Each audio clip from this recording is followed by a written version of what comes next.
Well, we'll call the meeting to order. We have all our commissioners here, so I don't think we need to take attendance. With that, I would ask those that would like to join us in saluting the flag.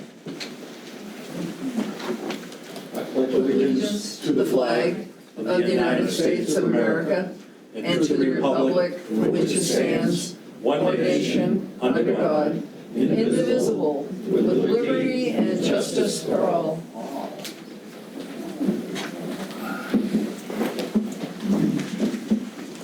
Welcome. See, we have another good group here tonight. Appreciate the public showing up.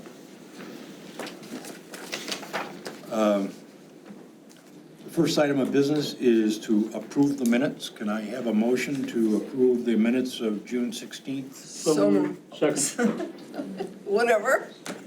Do we have any comments for the minutes? Seeing none, those in favor?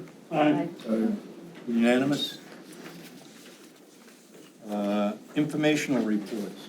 James, do we have any informational reports? Nothing this evening. Okay. Patty? Sure, thank you.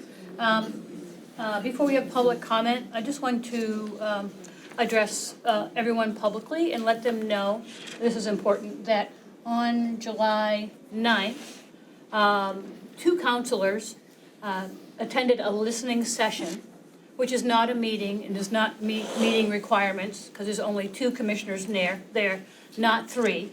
So two commissioners met as a listening session for folks who are concerned about ICE activity in Cumberland County. So I just want to be clear, it was not a meeting requiring anything but two commissioners who were volunteering to listen.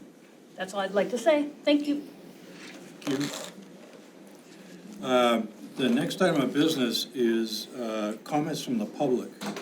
And welcome to the people that are going to speak. And Jim, is there a mic there, or do they have to have a mic? There are mics in the ceiling. Okay. This is where the commissioners ask for comments from the public so that we can learn the positions of the public's concern. And it's an important part of our meeting, and that's why we open it up to that. There are some rules that we go by. First off, and I don't see that it's getting to that point, but there is a limit, a total limit to the amount of people that we can have in this room, and it's 82. And we will we'll monitor that and keep it to that. So if it starts to get crowded, we're going to ask people as they speak, maybe they would go out so somebody else could come in. There is a seat right here. There is a 3-minute time limit per participant, and I'll have the manager keep track of that. And 20 seconds remaining in what an individual is talking about, he'll wave his hand and give him a high sign that there is 20 seconds so the person can get to the summary of their remarks. We do require decorum and respect for the speaker. It's their positions that we want to hear, and if it opposes maybe some that others have, we don't want the confrontation there in sound and in actions. So please, no applauding and no booing. That's is one of our criteria. And lastly, we are at the point where if these requests are not reasonably followed, I will recess the meeting so that we can get it going. But at that point, I will now open up the floor, and those that wish to speak, please start. And prior to this, so that everybody knows, I ask you to say your name and where you're from, please. Had it already there. Good afternoon. My name is Deborah McNally. I'm a native Mainer, a resident, a taxpayer, and a concerned citizen here to speak in opposition to the use of county jails for ICE detention. Growing up, I learned that Maynard was a person who worked hard, respected the land, and took care of their neighbors. Cooperating with ICE to detain our immigrant and refugee neighbors goes against each and every one of those values. We don't want our tax dollars to support the illegal and devastating actions being taken by ICE, including heinous abuses to the human rights of Maine's immigrant residents, whether they have legal documents or not. What positive impact does it have on our state to jail people whose only offense is looking for a better life? If it's about safety, how does it make us safer to destroy the fabric of communities by ripping farm and factory workers from their families? At the fiscal level, costs to hold detainees drain local resources that would be better spent on efforts to improve life in Maine than to terrorize our hardworking neighbors. I am proud that Maine is known for actively welcoming and resettling refugees.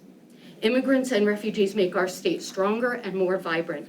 From my staunchly Irish Catholic mother's Nigerian priest to my friend from Colombia who loves hip hop, the Philadelphia Eagles, you have to excuse him for that, and plays Barbies with his daughter. In short, regular people like me that are building our communities with all of our neighbors, and any collaboration with ICE threatens to tear that apart. For example, cooperating with ICE erodes all trust between immigrant communities and law enforcement, making it more difficult for people to report crimes or seek help. This is a complete violation of the sense of community that is so strong in our state and should not be supported in any way by local governing bodies. Our governor has made it clear that Maine does not intend to support federal actions that are not in line with our values. Allowing ICE to detain individuals in our jails is facilitating and cooperating in an action that is antithetical to everything I know Maine to be. Bottom line, we don't want our tax dollars to support the illegal and devastating actions being taken by ICE. Please end the contract with ICE and do not provide support or cooperation for these unconscionable, community-destroying actions. It's what a real Mainer would do. Thank you.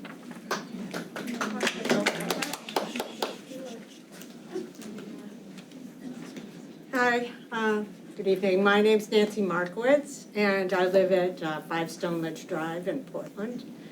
I was here a couple of meetings ago. I spoke about 2 men that had been detained, picked up here in Portland, and at that time they were in New Hampshire at a detention center, and now they're in Texas. I'm going to be a little contrarian to what I know a lot of people here are saying, but I think, and we all agree, ICE is terrible and what's happening in our country, it's beyond belief.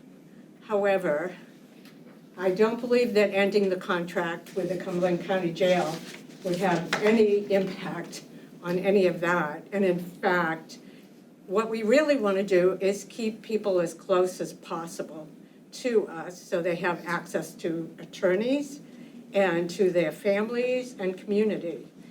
And I believe if the 2 men who are friends and asylum seekers had been in the Cumberland County Jail, ILAP or ACLU or the Maine School of Law would have had access to them, could have gone to their first court hearing, the bond hearing, and hopefully they would be out on bail now. However, this didn't happen. They were sent away. We had to find a lawyer. We ended up finding a lawyer from New York who turned out to be a terrible lawyer. And then they were sent away, and he just went into the bond hearing and asked for it to be continued because he wasn't ready. Now we found a lawyer in Texas. So I think sometimes we, in our passion, and we think something is a good idea, but we don't think about the unintended consequences of it. And I think the faster we ship people away from Maine and local, the less control we have on what happens to them next. So I just wanted to speak that view, which is a little different, I know, than others are speaking. Thank you very much for your time. Thank you, Nancy.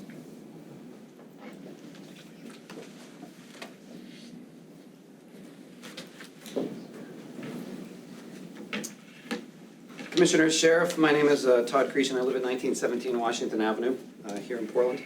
I want to start by thanking Commissioner Smith and Cloutier and Sheriff Joyce for meeting. Commissioner Smith referred to that meeting a couple weeks ago. I thought it was a useful exchange of views, but a couple things are becoming clear. Number one, the arguments, and I'm going to address what was just said, the arguments that have been put up against the idea of severing the contract with ICE, I think are falling rapidly, they're falling quickly, and they're falling definitively. First of all, there's an argument that we should let the courts decide. We should go through the legal process. We have now seen the Supreme Court decide that anything Donald Trump wants to do is legal is legal. I don't think we can believe that the Supreme Court is going to step in and uphold the rights of ICE detainees.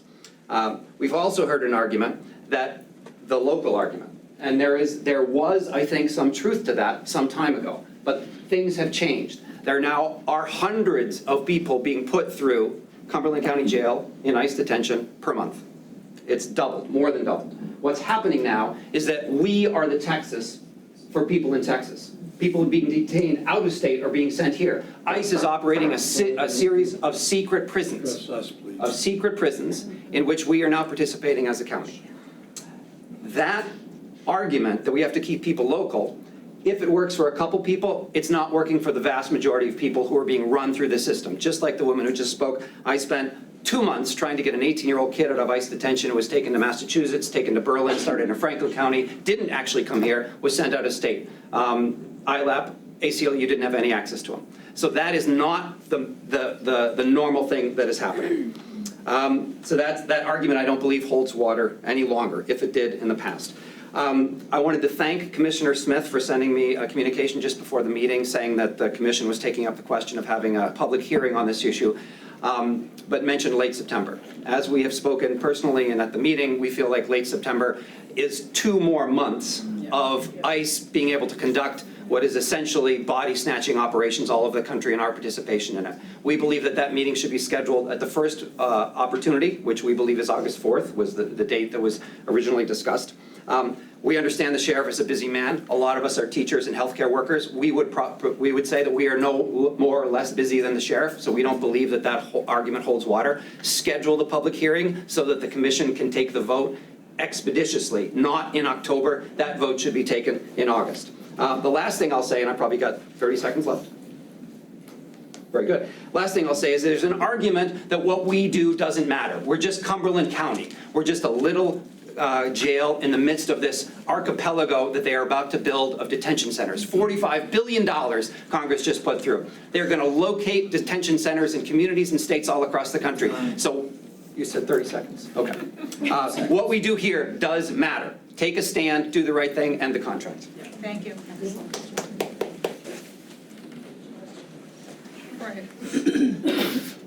A person can only take so much, you know? I'm sorry. John Lee, I live in 5 Carriage Road in Falmouth, Maine. Apologies. But back to my original point. As a child of immigrants, I understand how difficult the immigration process is here in America. You can make whatever arguments you want for it, whatever. However, the point still stands. Being an immigrant takes a toll on the brain. I remember when my parents were trying to get their green card, they were still on their work visa, they would argue day and night, simply because the fact that the green card means so much, and the prospect of not being able to receive it or not being able to receive it in time, and the visa running out, would mean deportation and separation from me. And we came here documented. They had work visas. Now imagine for somebody who's undocumented. That stress, that pain, probably tenfold. Who knows how much. But the point is that it's eroding our communities. It's eroding people themselves. It breaks you down. That's what's happening even with people who are documented in this very slow and inefficient system. But if you have the add-on of the police chasing you, of the fear of being taken out of your schools. I remember, I don't know if this is through the grapevine, I don't know how true this is. However, I do remember that there was ICE agents. I've heard about this in Baxter. This, I do sound like Donald Trump, sorry, but this is something I did hear. And so with that added pressure on you, it further just corrodes people themselves and their spirit. And if our goal as a community is to help people, is to make a cohesive living space for all, we cannot have, as previously mentioned, a parasite, a tumor like ICE that takes our resources and spits back acid at the base of who we are as Cumberland County. Thank you. Yes, John. Thank you. My name is Roger Bishop from Cape Elizabeth. I spent 40 years in the corporate world. That's how I got here. I got transferred here.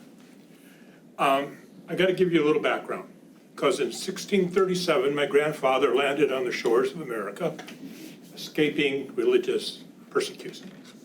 And since that time, since 1639, 11 generations of my family have served in the military in defense of the country, once it became a defense. And I'm proud to say that my grandfather served in the Revolutionary War for 4 years and retired. So here I am, and I was included in that group of 11 generations. And I remember standing in this big room and we were taking our oath in the military to the Constitution. And I look around, I'm sure some of you have spent time in the line taking your oath to the country. And I took it seriously, and my ancestors took it seriously. So now, here we are. I look on the TV, go down the streets, and I'm finding uniformed people with masks on, hauling people off, under the guise that they're following through on our constitutional rights. It's not. Never, ever in my family and the generations before me, when we took the oath to swear allegiance to the Constitution, that didn't mean we slap a mask over our face and start hauling our fellow citizens into containment. I don't understand. I am here. I don't usually make a habit of doing this, as you could probably tell, but I was absolutely obligated to be here and to say what is taking place, and especially in my own county, is unacceptable, must be stopped. And we can either be a witness to this, or we can stand up and protect our rights. I am asking you all, please stand with me to protect our rights. Thank you very much. Thank you, Roger.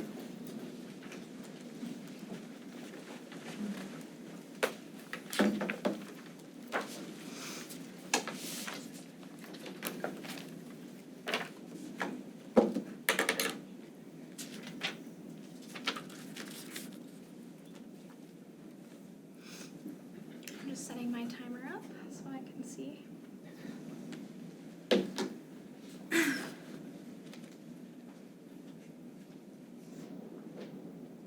All right, my name is Margot Lavoie. I am a student from the University of Maine School of Law, and I want to clear up some legal fictions and some myths surrounding this contract. All right, so first, is the county required by federal law to hold ICE detainees at the jail? That's a no. Nothing under federal law requires Cumberland County to hold ICE detainees at the jail.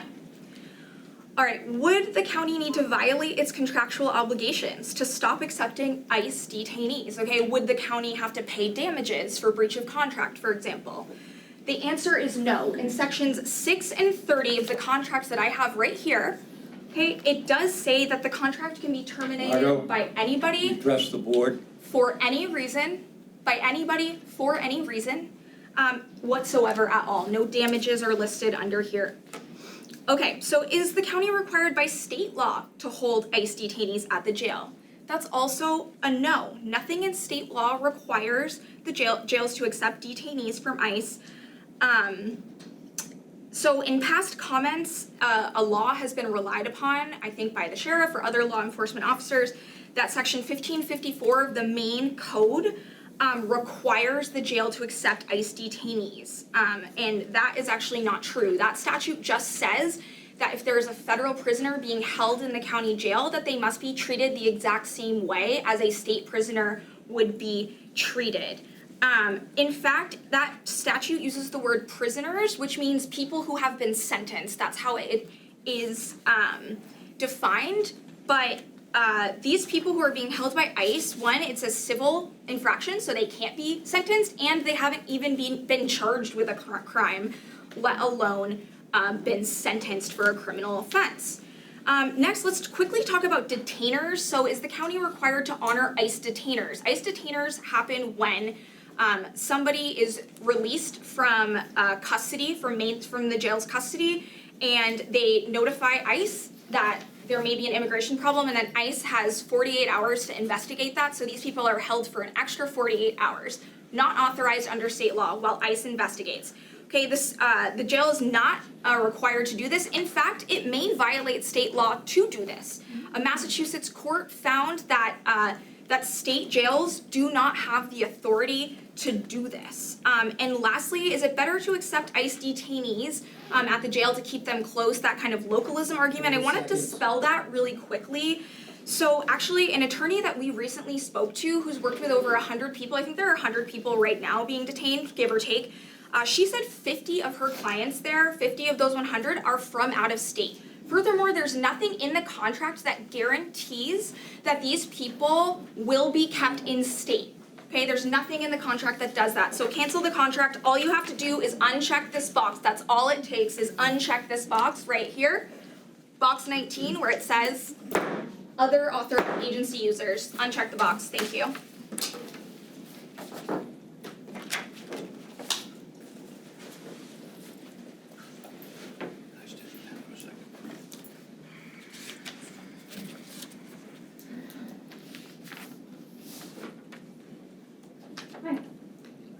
My name's Brody Wood. Thanks for taking the time to hear me speak to you all. I'm speaking against any contracts with ICE. I have a background in library work and education with people of all ages, like from kindergarten to elders. At the core of that work is freedom. Freedom is the right to exist safely, healthily, joyfully. So to be exactly specific and clear, what is happening in our communities and all over Turtle Island, what some of us call the United States, is that people are being ruthlessly stolen. By the full definition of the word, people are being abducted by strangers from their homes, cars, the store, their kindergarten classroom, and imprisoned. ICE is concentrating people into camps, concentration camps, imprisoning people in prisons. If you can tell me that this is freedom, we don't live in the same world, and no matter like what you think about whether people are deserving of this, if they're here legally or not, or if you only value immigrants because they work here, which is not where I stand. All that really needs to be considered is that this is cruelty. It's easy to see the connections between ICE, what ICE is doing to immigrants and any person they racially profile, to the Gestapo, and to chattel slavery, and to the origins of police in this country, which was built to catch and steal enslaved black people. And we're not even drawing connections, it's just racial violence, it's all racial violence. So we don't have to be a part of this. We get to say no, we just get to do that. That's really special, and easy. And when we zoom out and see that we would never do this to our friends or our family members or our neighbors, and that 20 we seconds. remember that we don't we won't allow others to. The stakes are so high that they are lethal. We can remind the rest of the country of that by just like setting an example and breaking this contract. Things like that have a ripple effect. Thanks. Thank you, Ruth.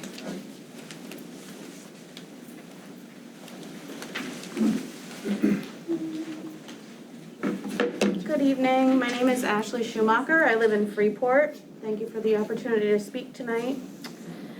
I'll be brief because there are so many voices here tonight speaking as the people's conscience.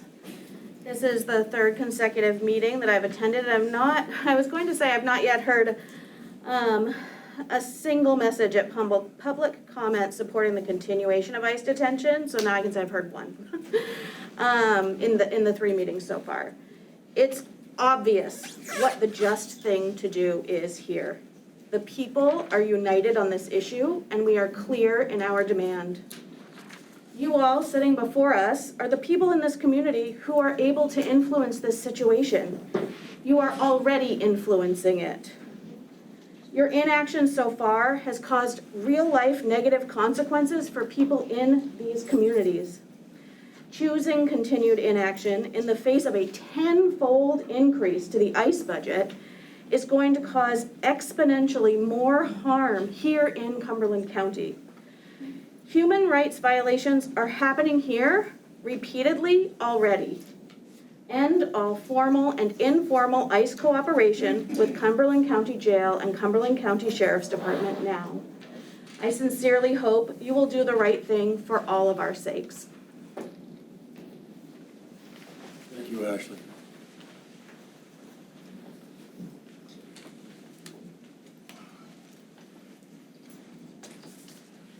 Good afternoon. My name is John Vozella. I live at 15 Cole Road in Raymond, Maine. This is my first time appearing in this type of a forum, so thank you for the opportunity. A show of hands. At the beginning of this meeting, we all pledged allegiance to the United States of America and to the flag. How many people are truly committed to that pledge? Show of hands. Yeah, it's a simple question. Because the pledge, and I see several people didn't raise their hands, so that's disquieting. So the pledge at the very end talks about liberty and justice for all. Not just US citizens, but for everyone. And that means everyone in this country, whether they're here under legal authorization or whether they're not. They should be treated the same as everybody else. And that's just not happening through the ICE process. We hear daily about children being ripped from their parents' arms. We hear daily about people being taken off the streets without warrants for their arrests. There is really no due process. So in terms of liberty and in terms of justice, the ICE organization is a joke, and it's an immoral joke.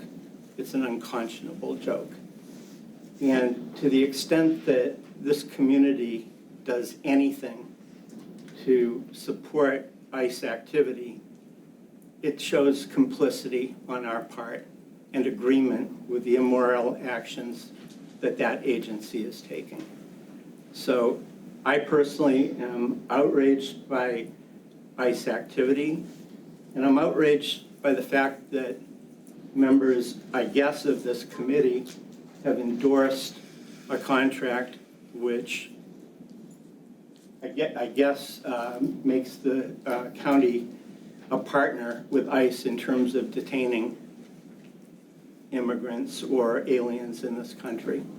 So simply put, the status quo is complicity, and you have it within your power, according to some of the previous speakers, to tick a box and stop the atrocity.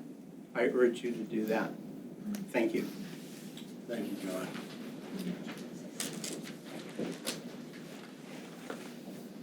Hi, my name is Marcia Salem.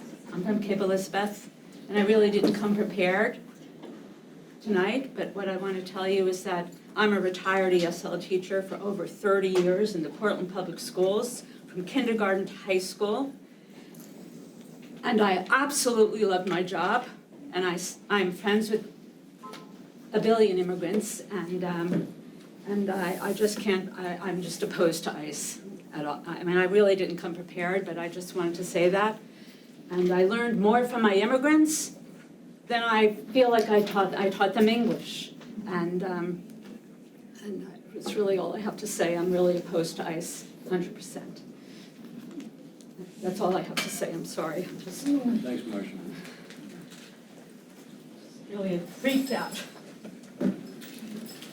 It's horrible.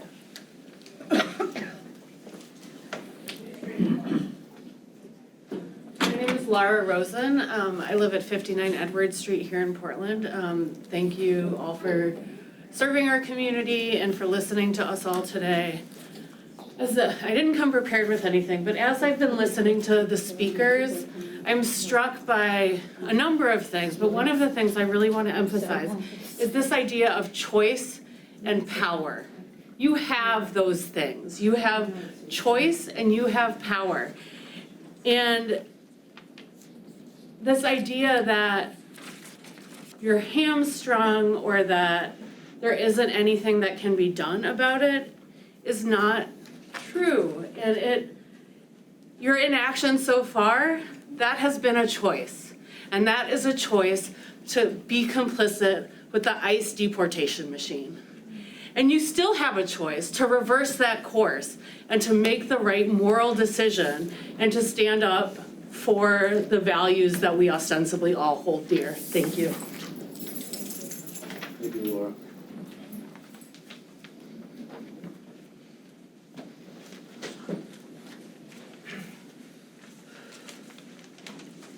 Hi, my name is April Carricchio, and I do recognize some of you. I wrote this down, I kind of scribbled, but I'm speaking from the heart. I'm here to speak for those who are being stripped of the right to speak for themselves. I'm appalled that we, the members of this community, that I call home, are complicit in what can only be called a purge of brown people. To have people held captive with no charges, with no warrants, with no court orders, with no access to legal representation, with no access to make a phone call, that's unconstitutional, and it is immoral, and it's inhumane. All of the people that are being basically kidnapped from this community, from their jobs and their families, are like us. We are the same. These are people that want to go home and watch the game and maybe have a barbecue with their family, and they're just being disappeared and stripped of their rights. Many of these people are taken by others with no identification, wearing masks. There's no accountability. We don't know where they're going, and we don't know who these people are. That organization is in shambles, and there's just no way to track people. The ICE database is unreliable. I read a story about a man who was 82 years old, Louis Leon. He lost his wallet and went to his green card appointment. They arrested him. His family couldn't find him for a month. 82 years old. His wife was left sitting there for 10 hours. I mean, we can all think of somebody 82 years old that's a very vulnerable person. He was found a month later in another country. Today, it's brown people that are being held illegitimately in our community. Tomorrow, it could be autistic people. It could be trans people. It could be anybody that they decide is not going to be worthy of having their constitutional rights upheld? 20 seconds.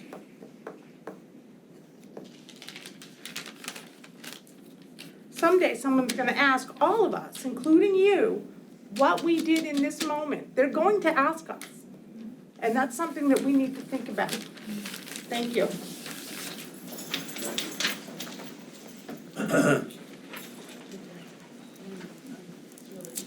Good afternoon, my name is Issa Muldoon. I'm a resident of Portland, Maine since 2016. I graduated from Casco High School.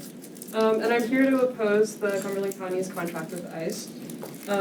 We've all seen ICE's actions these past few months have been illegal and immoral. They have halted our immigration system and targeted not only immigrants, but those perceived to be illegal, code for Black and brown people.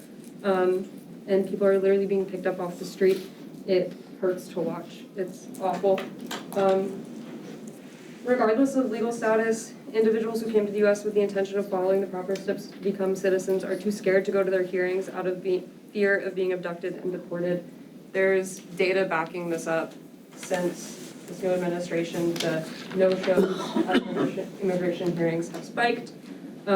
ICE is not a new agency. I'm not under the impression that it was invented by the current administration, but the scale and the violence of the tactics recently is new.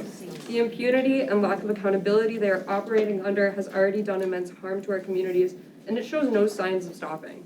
Cumberland County's contract with ICE can be terminated within 30 days with no explanation necessary. You, as the commissioners, are not beholden to ICE. Exercise your autonomy and terminate the contract now. At the last meeting, there was a little bit of umbrage taken up with the fact that many of us use the word collaborate to describe the relationship with ICE. I remember one commissioner saying that the county's relationship with ICE is not one of collaboration because no one from the jail is actively calling ICE, but instead we just operate in a way that makes their job easier. We're part of the network of jails that people are being sent between. We don't need to be. We reserve beds for them, making space for ICE to operate in Cumberland County. But it's a waste of time and a distraction to turn this into a semantic debate. Whether or not you commissioners see this as collaboration, we as concerned citizens are opposed to ICE feeling welcome in our county and any actions that make their illegal operations run smoother. We don't want to see our friends, neighbors, family members, students, or community members swept up. No one, regardless of legal status or criminal record, deserves what ICE does to its detainees. I urge you to put this matter to vote as soon as possible, August 4th, and vote to end the contract now. Thank you for your time.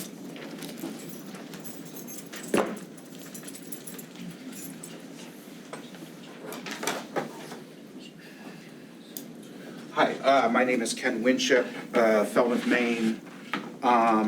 Thank you for having us. Thank you for putting this together. I appreciate everybody listening. The history of 20th century fascism is one of failure. It collapses under the weight of its own incompetence and misery and greed. Everyone that engages in support of fascism gets burned sooner or later. We have seen it, whether it's Greece, it's Hungary, it's Nazi Germany. The history of 20th century fascism is one of failure. At some point, I believe this administration will fail. I believe they are doing a speed run of it. And when it does, the anonymous and masked clowns will leave. We'll all still be here looking at each other. We're all part of the same community. So, they won't be here for you. They won't be here for you. We will be here for you, like we are now, to lend our courage, our moral support as your fellow community members to do the right thing. And that is to cancel the ICE contract, to not give them a thing. How you make it fail is you gum up the gears. You are the rust upon their gears, okay? We are the clamoring in their ears. We don't give assent through collaboration or passive complicity. Thank you. Thank you, Ken. Let me make a request here. There's roughly 30 people outside waiting to get in. So if there's anybody that has spoken and can get out to let others in, it would be appreciated. So that young people.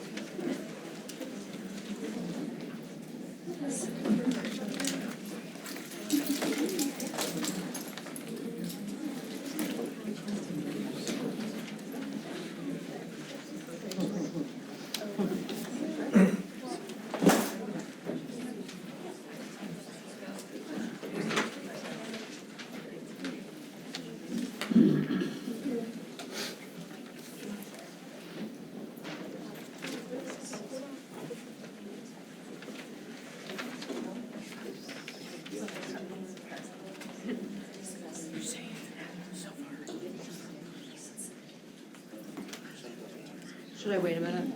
I think so. Okay.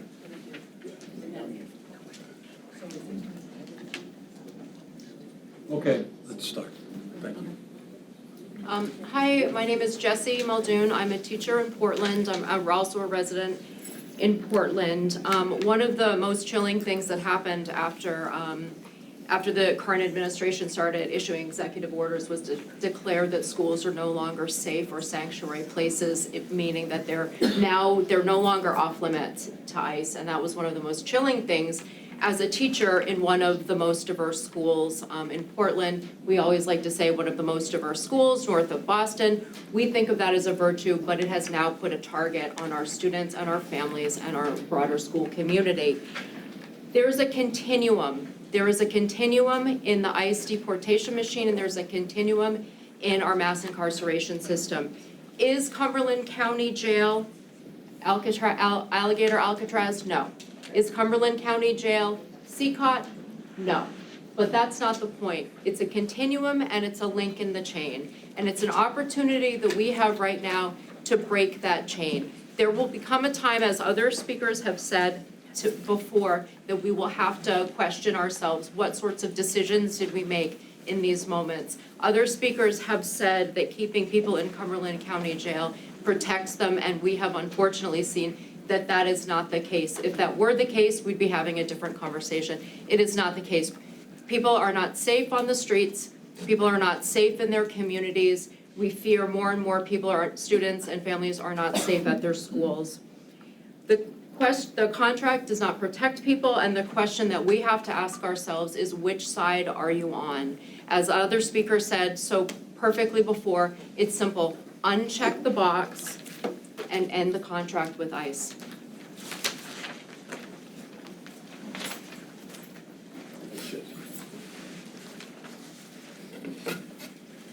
Hi, everybody. Thank you for inviting us. My name is Jane Levison. Do you need my street address or just Portland, Maine? Yeah, Portland. Very briefly, my family came here as refugees to Portland 4 generations ago, 1897. And I'm really proud of 4 generations of what we've been able to do here in Maine. And our families came because they were unsafe where they lived. And I would like us to continue to be able to welcome people in this city, in this county, the same way, and to let people stay and thrive. And I won't repeat what everybody else has said, except there's just one thing. Somebody talked about power and choice, and I loved that. But the thing I think she maybe left out was joy. The joy of what you all, if you make this decision to uncheck the box, end the ICE contract, of joining the multiracial majority that is here in Maine, of freedom and multiracial democracy, and we invite you to join us. Thank you. Thank you, Jane.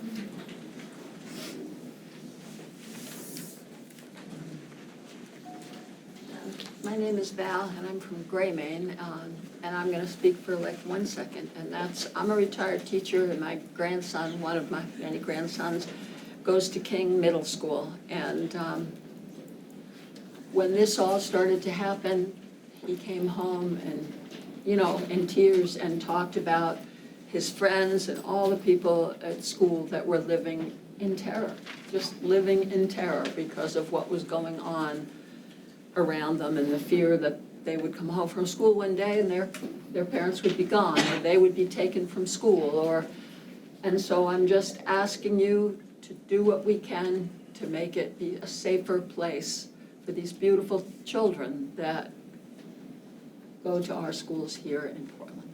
Thank you very much. Nice bill.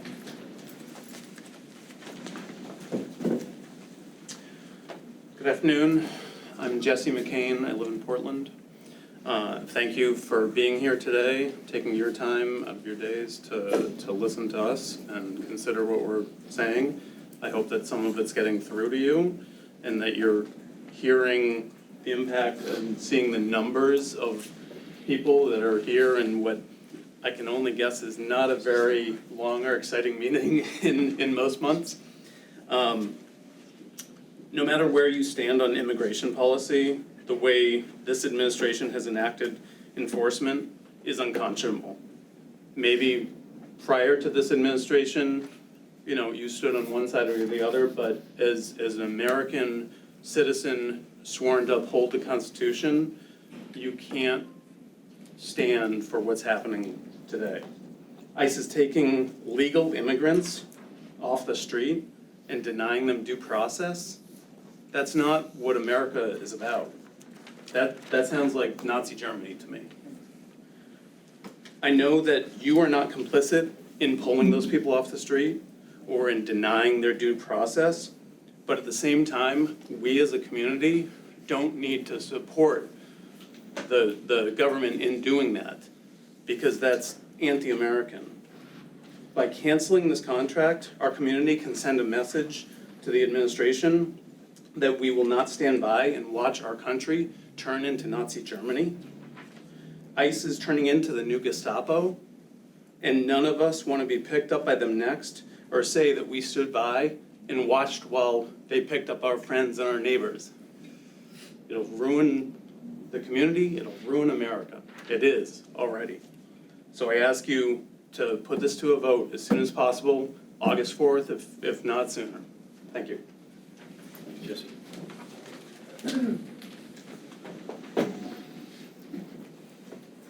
Hi, Streeter Rideout, Portland resident. I don't really have any prepared remarks, but my conscience doesn't allow me to stay silent. I feel I need to speak up about this issue because it is frankly disturbing what we're seeing with ICE and the militarization of ICE and the human rights abuses. And so, you know, obviously it's a huge problem that no one action is going to magically solve with the stroke of a pen, but I think that this is a situation where we need to be on the right side of history and really listen to our conscience on this one and vote to cancel the ICE contract. Thank you.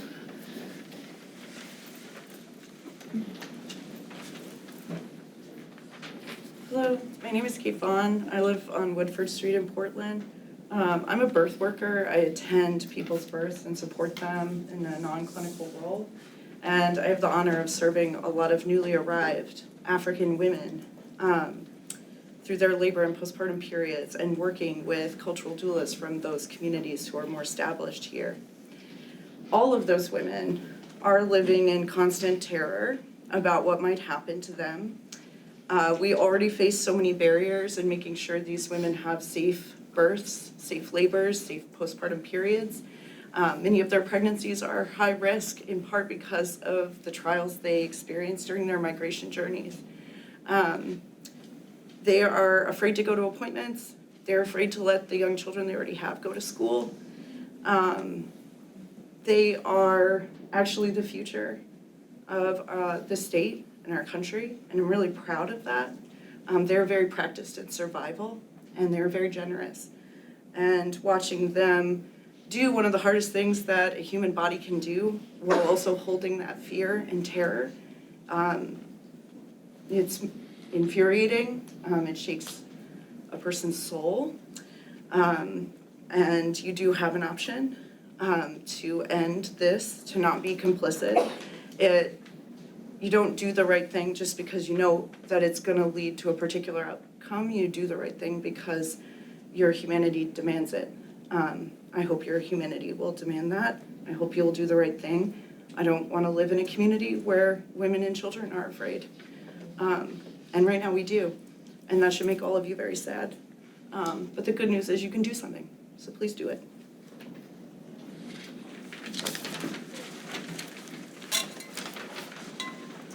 Hello, my name is Jennifer Boggs. I live in Portland at Edgeworth Avenue.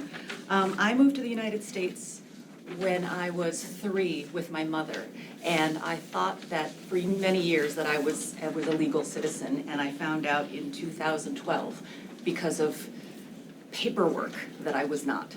So I went to a lawyer, and fortunately I had the means to do that, and then I became a citizen of this country in Portland, Maine in 2012. Since I've lived in Maine, I have graduated from the University of Southern Maine. My husband and I started a business. I became a Girl Scout troop leader and a really, really happy member of this community. I say all that because if that had happened today, I don't know where I would be. I don't know where my kid would be, if she would be wondering where her mother was because I was snatched off the street because of paperwork. Maine is one state out of 50. What we all watched in LA and in Florida, and I'm afraid more and more states this will happen. It feels like a very slippery slope to me. It feels unreal that I'm here right now talking about masked people in unmarked cars taking people off of the street. That seems unbelievable to me as an American citizen. That breaks my heart.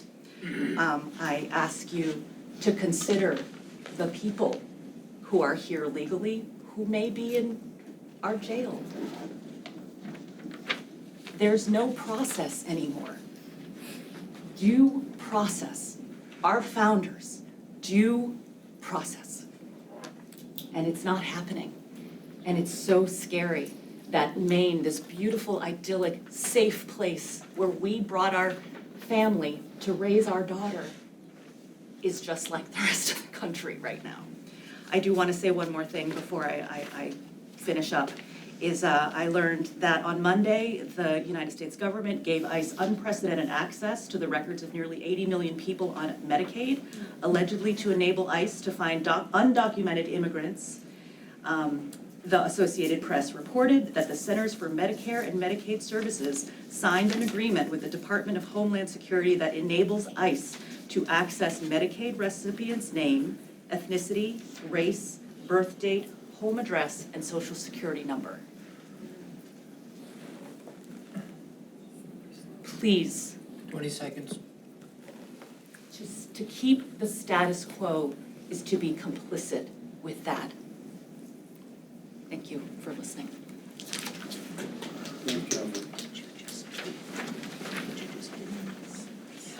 My name is Hector Fanchian. I live here in Portland, world's greatest city. I'd like to join the rest of the folks here today to say that it's time for us to take a look in the mirror and see who we are. This country, unfortunately, has taken a turn to the extreme right, fascist movement. Now we have masked men, not the Lone Ranger coming to help us, but masked men like the Gestapo. And don't think for a moment that they don't have lists. They want the list from Medicare, Medicaid, etc. They're coming. They are coming. You folks are all heroes here. You're serving in uniform. You're sitting here guiding our community. These, whatever funds that they are giving this county are still the funds that are generated by the working people in here. There is no money spent in this country that isn't given through our tax dollars to the government. This is our money. You have a right to say no. And it's time to say no and say yes. Say yes to the Democratic founders and the generations that followed. That yes, this is a democracy. We want to do the right thing. And I'd like to think that the folks here in this room will in the end do the right thing and put an end to abusing the Cumberland County Jail. Thank you very much.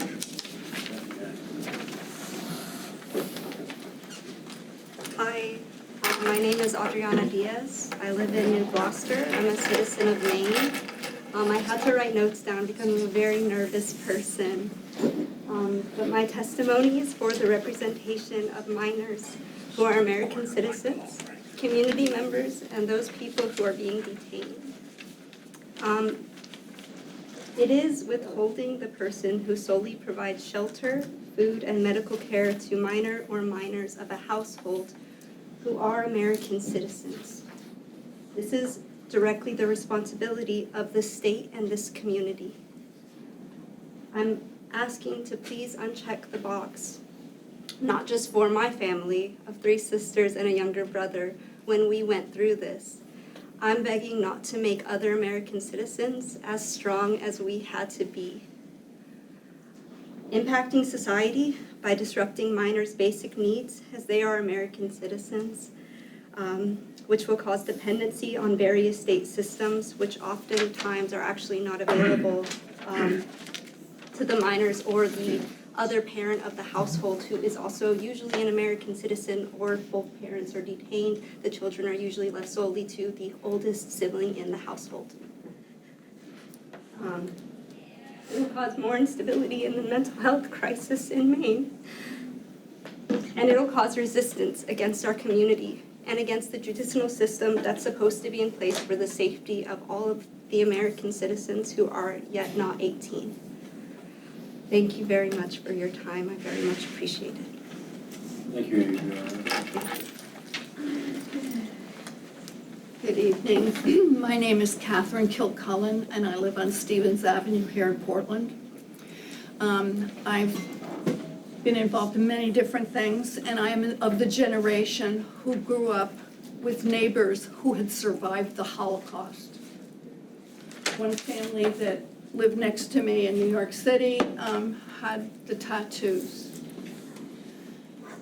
We are about to relive those events of 100 years ago. I came to Maine 34 years ago, and it was a vibrant community of a large number of new immigrants with different people coming from all over the world here, from Russia, from Eastern Germany, from France, from Cambodia, you name it. This has made our community better. And it's horrible to look around and see these people being dragged off the streets. They're now talking about rescinding American citizenship. That is our birthright. It's going to go to the Supreme Court, and Lord only knows what will happen about birthright citizenship. It can be taken away from each and every one of us. Every right we have and appreciate can be taken away from us. And it's horrible to see families separated. It's horrible to see things that we take for granted vanish. We've seen people in our neighborhood and wondered whether or not someone was going to come with them, for them. I just want to say, I want to quote Martin Niemöller, who said, "First they came for the socialists, and I did not speak out because I wasn't a socialist." I said, "Oh, that's okay." Then they came for the trade unionists, and I did not speak out. I wasn't a trade unionist. Then they came for the Jews, and I did not speak out because I was not a Jew. And then they came for me, and there was no one to speak for me. I think we all know what needs to be done here, and I just want to conclude by saying I applaud those communities already here in Maine who have made a decision not to cooperate with ICE, which is nothing short of a Gestapo, which we don't need to fear, we need to fight back. Thank you very much. Thank you, Catherine. Thank you all for being here. Thank you for letting us come and tell you how we feel about everything. Here's Heather from Maine here. I just have something real quick. I just want to let you know that as a concerned resident here in Maine. I didn't hear your name and Heather. And address. Leamington, Maine. And your name? Heather. Heather. Sorry, Heather. We can't hear you very well. I'm sorry. Heather. Okay. I'm sorry, I have it ready here, so, I wanted to respectfully urge you to end any collaboration with ICE. Stop accepting funding, contracts, that contribute to the detention and the transfer of individuals based on immigration status. I understand that the jails are the holding facility and that part of it, but I think that the funding that you would be receiving, that you can uncheck the box for, we could find other ways, you could find it, you could get it in different places than the ICE organization. I'm sorry. Our local resources should be used to promote safety and trust in our community, not to support federal deportation system that separates families and causes fear among immigrant residents and local residents and people that are around having to see. I believe our community would be better served investing in programs that will support all of the residents. I believe our community, I had it all said. They're expecting us to, Stephen Miller is expecting to have 5,000 done throughout the 50 states. That's 100 every day that you all are going to be, I guess, expecting from the state of Maine to be put into the facility. They're also talking about putting, someone is trying to put an ICE facility here in Maine also. And I think that that's a really slippery slope, and you don't want, I wouldn't think that the people here, we live in a sanctuary state, we choose to be here in Maine for a reason. We want the cultures to be accepted. We pay in, they pay in, all of us pay in, all of our families. I really feel like people, as we voted for you in the past, I feel like, that you guys would be a little bit, more lenient towards the whole situation of it being I'm sorry? 20 seconds. Oh, okay, I'm sorry. About it being a sanctuary state. We all live here knowing that. And I think 100 a day of people that would be taken and put in there just to make a quota of human bodies. So I don't think that makes sense. We just would ask that you all be the heroes and give up your contract with ICE, please. That's all I have to ask, please. Thank you. Thanks, Heather.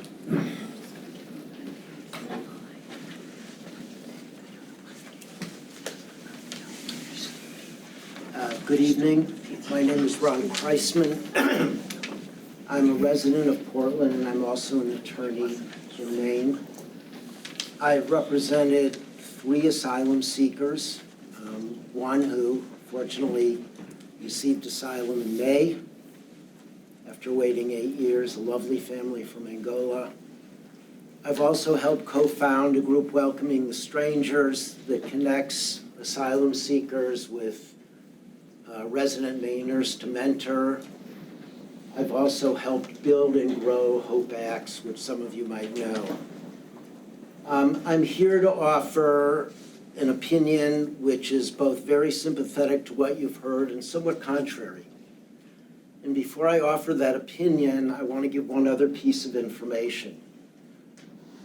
Most of my family was arrested and killed by the Gestapo in Nazi Germany. My dear mother, now 100 years old, fled as a young girl in 1938 in something that some of you know as the Kindertransport, which brought a lot of people out of England. So when I offer my comments, this cuts very close to the bone for me, as you can imagine.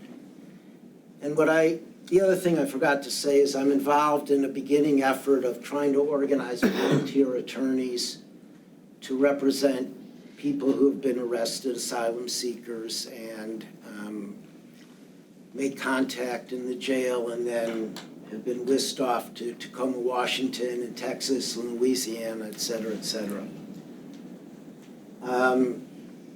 I'm very sympathetic for what you are hearing.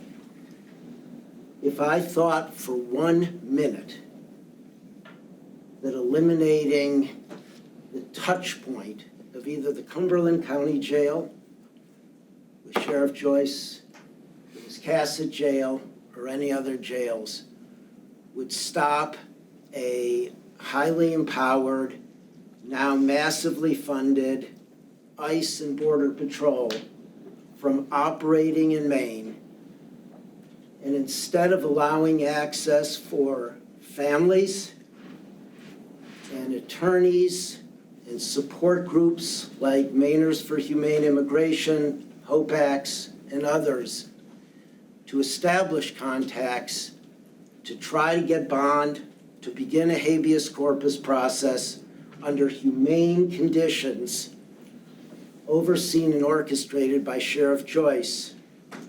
If I thought for 1 minute that the 10,000 new ICE agents would not be operating in Maine in coordination with Border Patrol and would establish their own private facilities, unregulated by you, unregulated by the state, and immediately whisked off to newly built detention centers, I would be 100% in favor of what I'm hearing.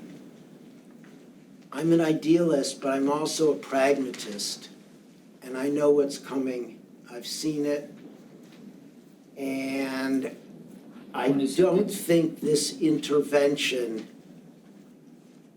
is the means to the end that we all seek. And that's what I want to share. The means right now is for Sheriff Joyce to continue to cooperate fully with community members, with lawyers, et cetera, et cetera. Thank you for your time. Thank you, Rob.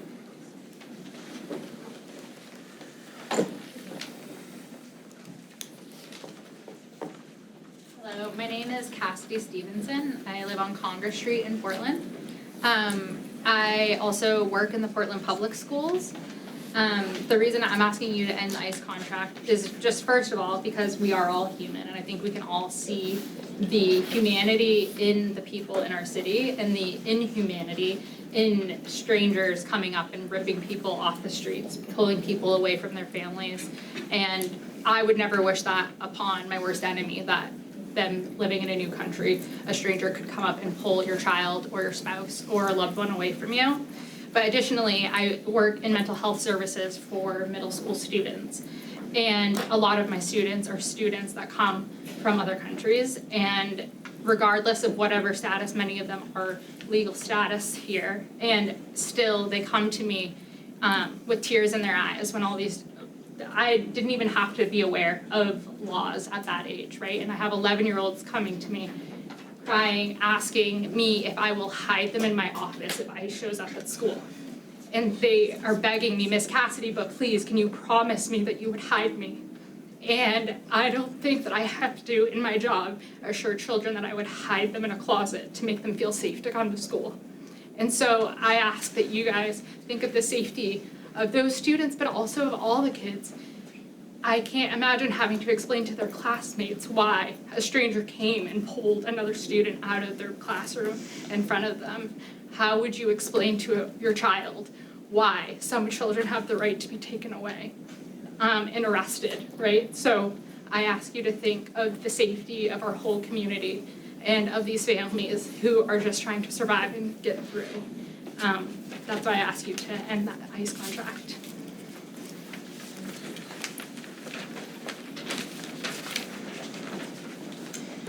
Hi, my name is Elise. I live in Portland, and I am also a teacher in Portland Public Schools.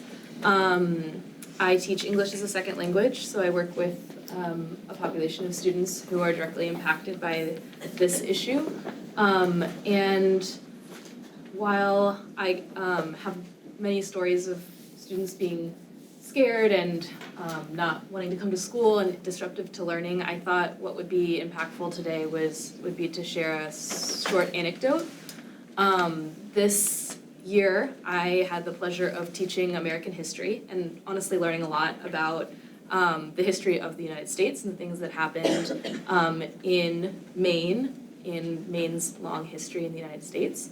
And one day we were watching a film that was intended to show the various bills and compromises that happened between the North and the South in the lead up to the Civil War. This specific scene was reenacting part of the compromise between the North and the South that allowed California to be a free state, even though it was parts of it were north of the Mason-Dixon line. And the compromise was to allow slave hunters to come to the north and to recapture runaway slaves. And this was a really difficult conversation to have with students because we watched the actors portray Northerners sympathetic, but saying, well, they ran away, they were put in this position, they need to answer to their past. And they allowed, while in free states, in a free state like Maine, they allowed slave hunters to come and take people and kidnap them and bring them back to the South. And I watched the reaction of my students' faces as they realized that this was the same fear that they were having today.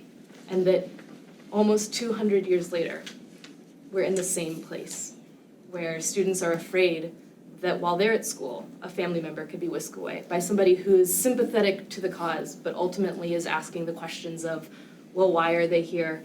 What did they do? What is on their record that could have put them in this place?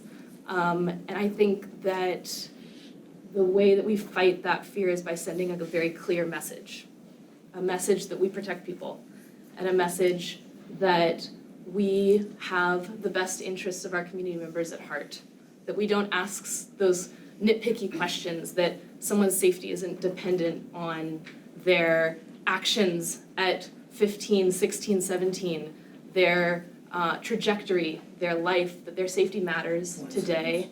And I think that ending the ICE contract is a way to send that message to my students who will hear that and who will have a response to that. Thank you.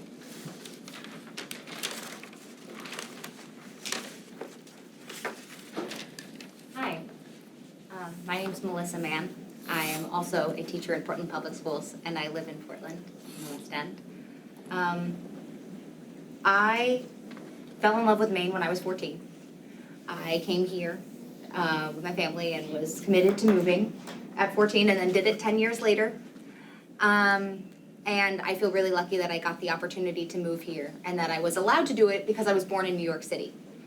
And that didn't cause anybody a second thought, and that it was good for the economy, even if there are some people who make gripes about from away.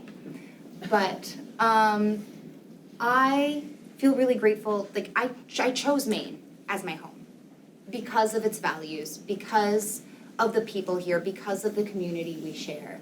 And I'm an ESOL teacher. I teach English to speakers of other languages. And so I work with a lot of kids who are feeling a lot of fear right now. There were multiple days where kids weren't coming to school because they heard that ICE might be in the area and that their parents were deliberately keeping them home. And not only does this mess with classroom ecosystems and communities, this fear, there is science that shows that that type of fear inhibits student learning. And kids, and post-COVID, the education process has been so difficult and kids have been having such a hard time getting back on track. The last thing we need to do is make this harder for them. And so thinking about them, thinking about their families, thinking about what immigrants from whatever place they come from, whether it be New York City or another country, can add to the community. And I really hope that you consider that when you hopefully uncheck the box and terminate the contract with ICE. Thank you so much.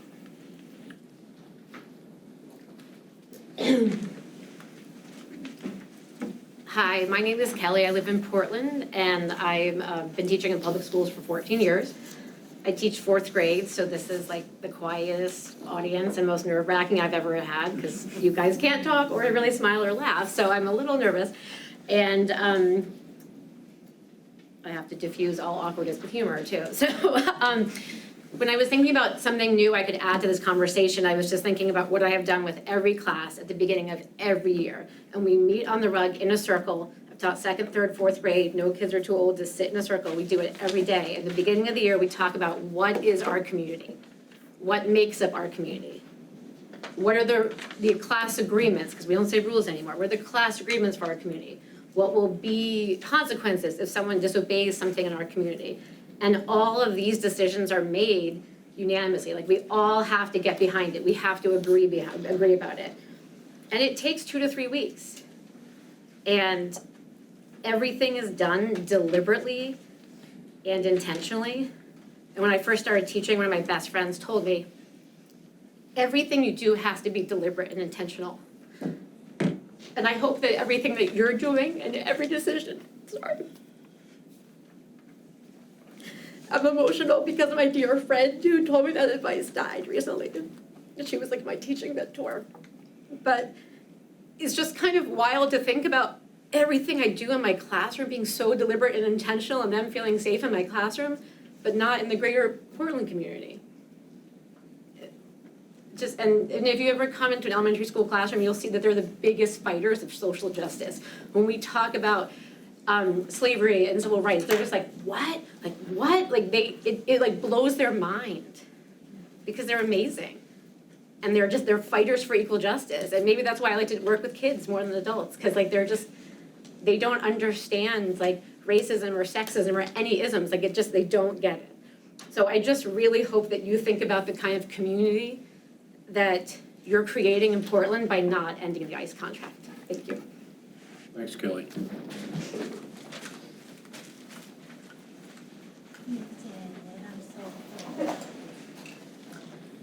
Hello, my name is Teresa Lee. I'm a resident of Portland. I'm also a teacher.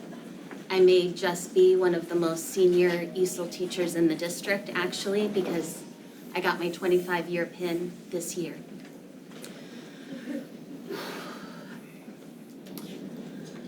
What I would like you to think about is, who do you want to be working with? What sort of people do you want to be working with Cumberland County? Have you seen the footage of masked men attacking people even who say they're citizens? Breaking the window. Do you remember the first time you saw the footage of someone breaking a car window to get to a scared immigrant? I do. None of you are wearing masks. I have never in my life, I've lived in Portland now since 2000, I have never heard of a Portland police officer or a Cumberland County sheriff breaking a window, doing any of these things that ICE is doing. Did you read the article in The Guardian today of the cages in Alligator Alcatraz and at Crome Detention Center, where people had to eat their food that they had been waiting for since lunchtime at 7 p.m. with their hands behind their back? Do you want to be part of that? What I heard in the lobby is we're holding these people and we're a launching pad sending them out to these detainment centers. Do you want to be part of that when eventually that person is going to be released and history is written and they say, I was here and I was here and I was here? Do you want them to say they were in Cumberland County? Would that make you proud? Because my taxes pay for that jail, and it does not make me proud that we're sending people into this system. We are not going to be able to change this by ending the contract, but we're sending a message, we're putting sand in the system, and we need more people to speak up. I have never seen anyone in Maine act the way I see apprehensions happening in our country right now. And the comparison to Nazi Germany is very apt. So I can't talk in front of you about what this means to me as a teacher because I'm just gonna come apart. But I will tell you that everything I've worked my entire life, the values my entire life are about, bringing immigrants into this country and teaching them what it means to be an American. It has been a very tough summer because I feel like it's all falling apart. Please cancel the contract.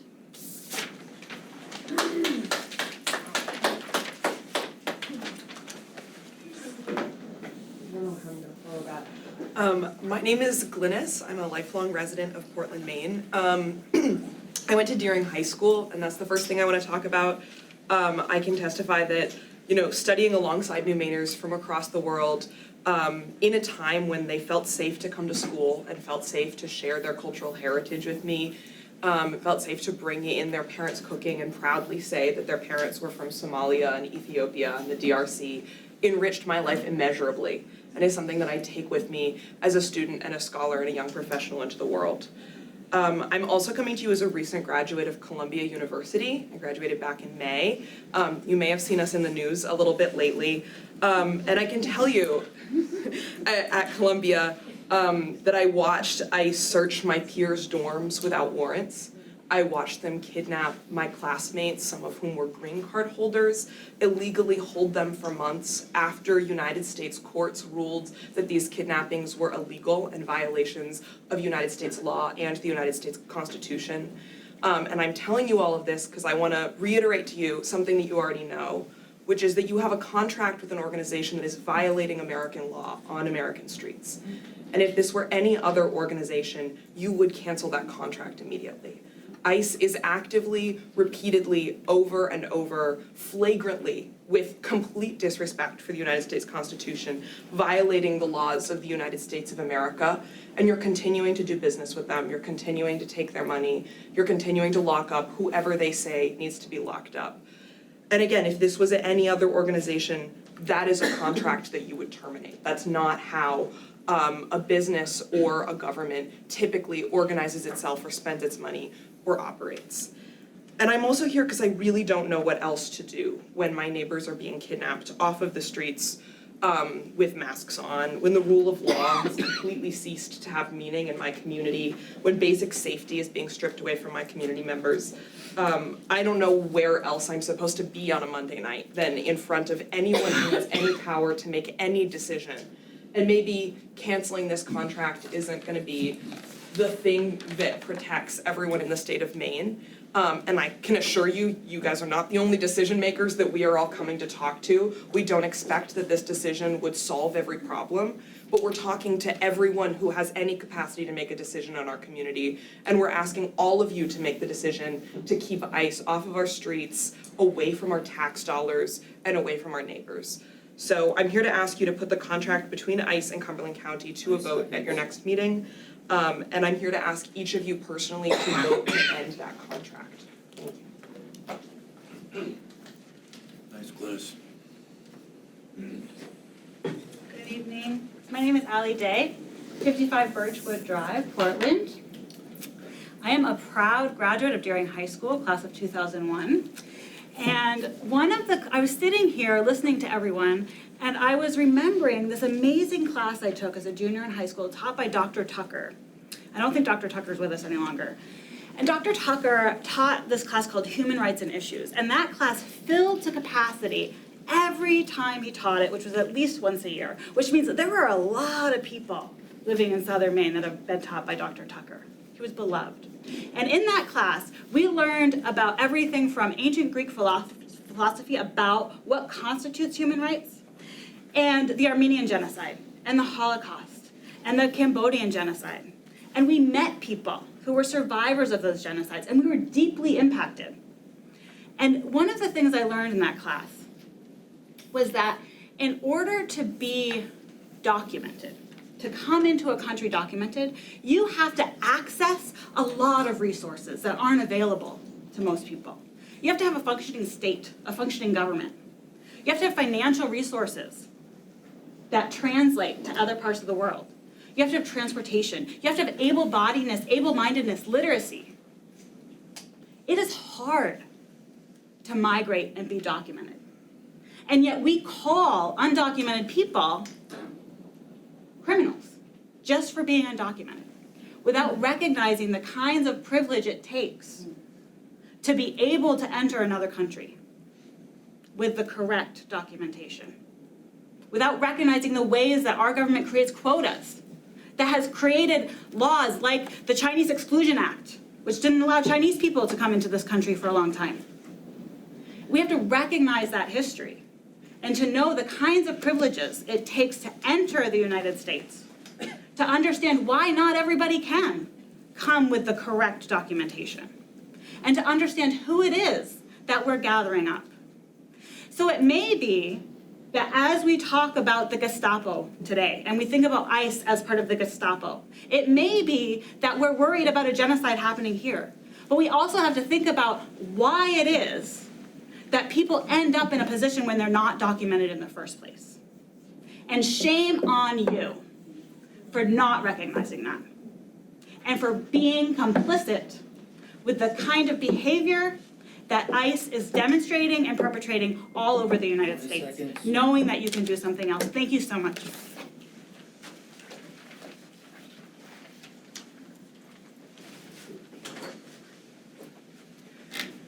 Hi, my name is Lucy Schulman.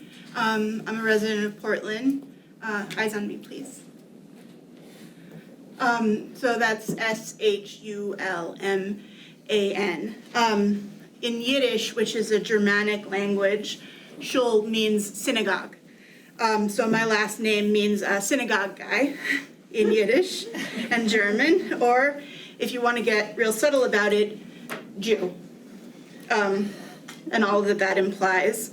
I am real lucky that my ancestors, named such and such Jew in the old country, had the privilege of buying steamship tickets to the United States of America and to just show up. By show of hands, does anyone else here have ancestors who just like showed up? Yeah. Now, I'm not going to say the N-word to you folks because my friends here have already done that, but I hope you know why a Jewish person living in Portland, Maine might be a little nervous about people, being unceremoniously rounded up by the government.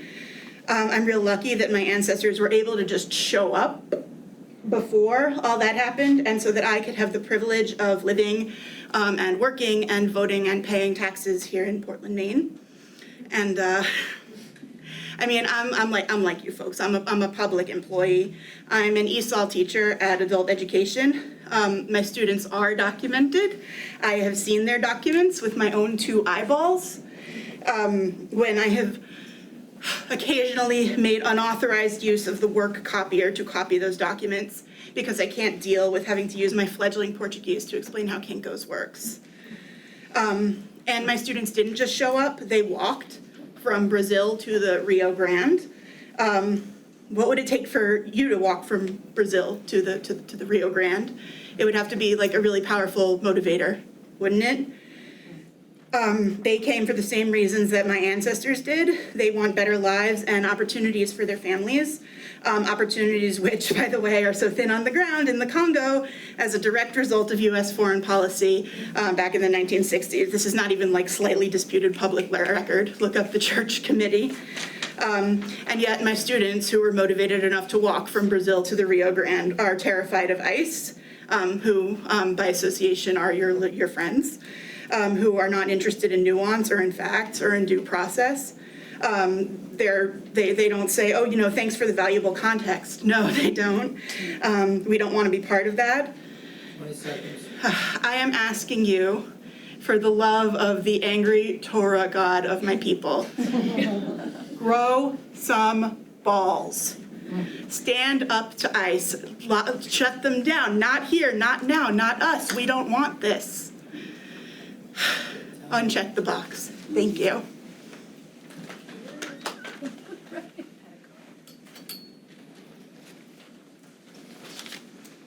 Hi, I'm Em Burnett. I live and work in Portland. I want to echo everything everyone else has shared here tonight and share that we are a very, very small minority of the people who share the belief that we don't think ICE should exist at all, and that Cumberland County should absolutely end this contract with ICE.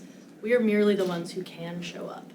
A lot of people are maybe making dinner, taking care of their kids. I feel lucky that I can be here tonight.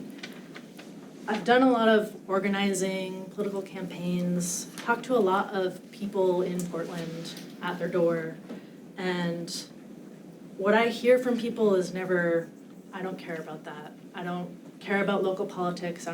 I'm sure they actually care about Cumberland County politics if we, talked about it more, and not only for this vote.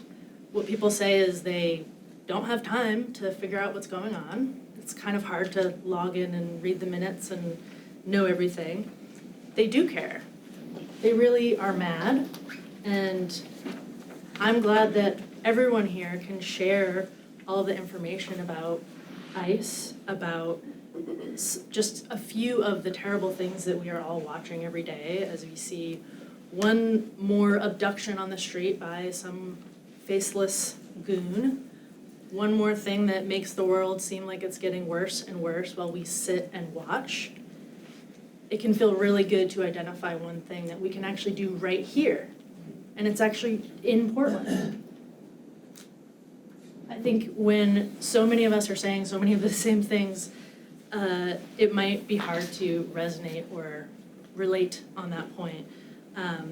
But what I would hope you can take from all of this testimony, all of the overwhelming evidence about ICE's lawlessness, the ways that this doesn't benefit our community, is that it can feel really good to take action.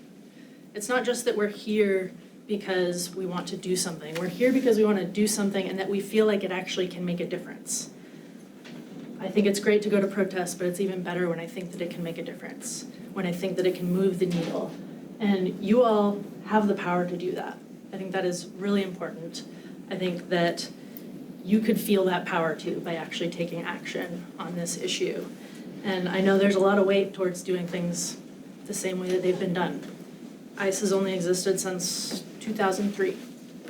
This can be a moment where we, in Portland and in the entire county, take it into our own hands. Thank you so much. Thank you.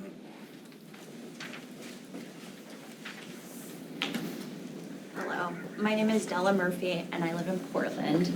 My grandfather, Eugene, he came to the United States escaping religious persecution, and he was an immigrant who just got to show up, like another one of the speakers said.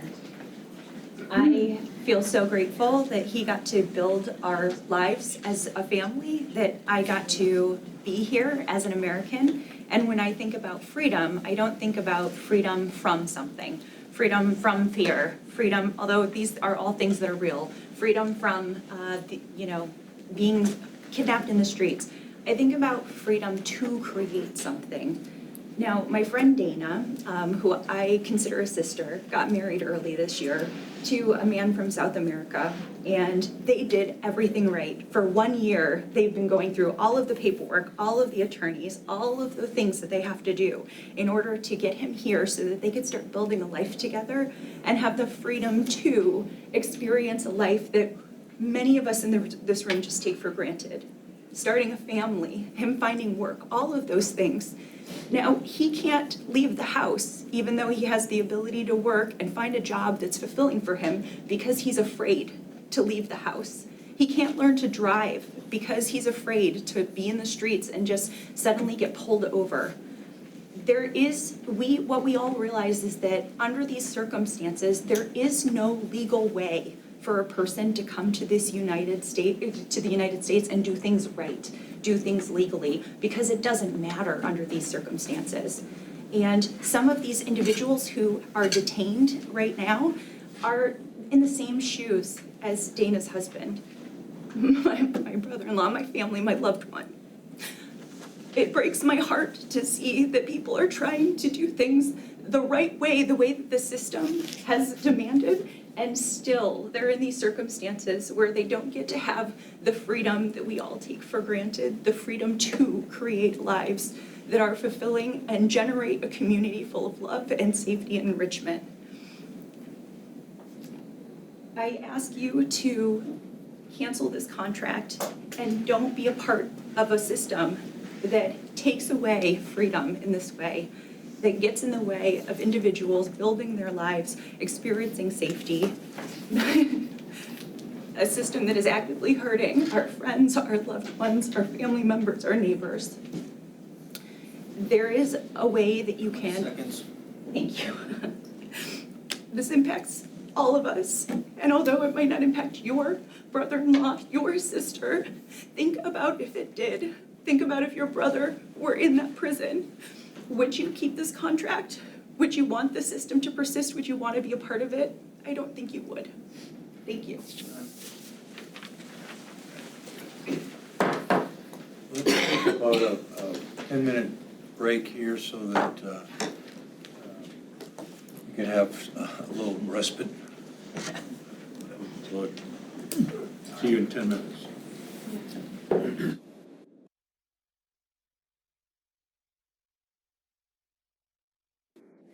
It's not gonna happen. Maybe the next meeting. Yeah, well, then it's gonna have to go into the next meeting because we've still got a business to do. I will let this continue for another half hour, and then I'm gonna shut it off. So, We paid for childcare, we've arranged our whole night, we've been waiting in line for 2 hours. That's right. Thank you, sir. Is that What? I just drove like that. Is that the rules of the procedure? You can just cancel? Yes. Wow. Very respectful. maybe somebody will let you go and jump the line. I don't think that's that's how. That's not what I'm asking, that's not what we're asking for. He's not just speaking for himself, he's speaking for everybody. Fine. All right, well, you kind of know what's going to happen then. Go ahead. You ready for some public comment? All right. Please. My name is Dugan Murphy. I'm a resident of Portland, grew up in Scarborough. I'm a tour guide in Portland. I own my own company. That means I talk to people from out of state, sometimes out of country all the time. They come to Maine. I'm getting asked, what's going on in Maine regarding ICE? I'm getting asked by tourists who are visiting here, where does Maine stand on this? I heard Maine's a sanctuary state. I heard Portland's a sanctuary city. Are things going better here? And I'm really ashamed to tell them where we're at, that we're collaborating actively with ICE in a way that we could cancel right now. A contract that says we can cancel it at any time, but we're collaborating anyway. Other people have brought up some historical phenomenon, and because I'm a tour guide, I'm also a student of history, so I pay a lot of attention to this stuff. Some comparisons have been made, for instance, to the Fugitive Slave Act of 1850. I think that's very relevant here, specifically when you're looking into people like local Portlanders, Reuben Ruby, Charles Frederick Eastman, who are willing to defy federal law and help people escape slavery within the United States. And not just private individuals like them, hack drivers, little guys, working people, but also elected officials. So I'm talking about you too. Elected officials who were willing to nullify federal law and reaffirm, for instance, the right for black men to vote in the state of Maine after the Dred Scott decision came through the United States Supreme Court. Maine did that. They didn't have to. They could have just bowed down to federal decisions, but they stood up against that, and I'd like to think that Maine is still a place where we would be willing to go against federal decisions when it comes to the case of humanity being much more important than that. I'm also talking about a city in which we've accepted waves of immigrants over time from places like Ireland. That's where many of my ancestors come from Italy, from Greece, Poland, Russia, in my lifetime, Cambodia, East and West Africa. These are our neighbors. These are people I grew up with, whether their last name is something I cannot pronounce at all, or it's something I can easily pronounce. I value them all, and I would like to see that we would be able to cancel this contract with ICE, move forward in a more humanitarian way. Thank you for your time. Thank you, Dugan. Hi, I'm Claire. I live in Portland. I actually just moved here a couple months ago from Virginia, which is very heavily Trump country. And I really thought that Maine was going to be different, that you weren't going to be like the conservative, ignorant place that I'm from. People have said all the things that I want to say already, but I just want to look you all in the eye and ask you like how you sleep at night. You work for us. We give you power because we have elected you. And I don't care what your views of the world are. That doesn't matter. This is not about your decisions. We are here. We have shown up. You are supposed to represent us. And we are saying no to ICE in Maine. You want to pretend that you aren't here. You want to go home for dinner, and you can. We can stop having these long meetings if you listen to what the people are saying. And I really just want to know like what you're writing. I think that would be really interesting. And I know that you probably are doing this to pacify us, and you already know what decision you're going to make. And this is what we're trying to do, but if you guys continue to work with ICE, we will escalate the situation and we will free the people. Yep. All power to the people, no ice in Maine. Hi, my name is Eliana Cohen. I live in Portland on Congress Street. Before the break, I was thinking about how you might have been feeling kind of trapped in this meeting. Like maybe some of you had to pee, or maybe some of you were wishing that you had brought a snack, or maybe you were feeling like just antsy or physically uncomfortable in your chairs. And it was making me think about how you don't know how uncomfortable it is to actually be trapped.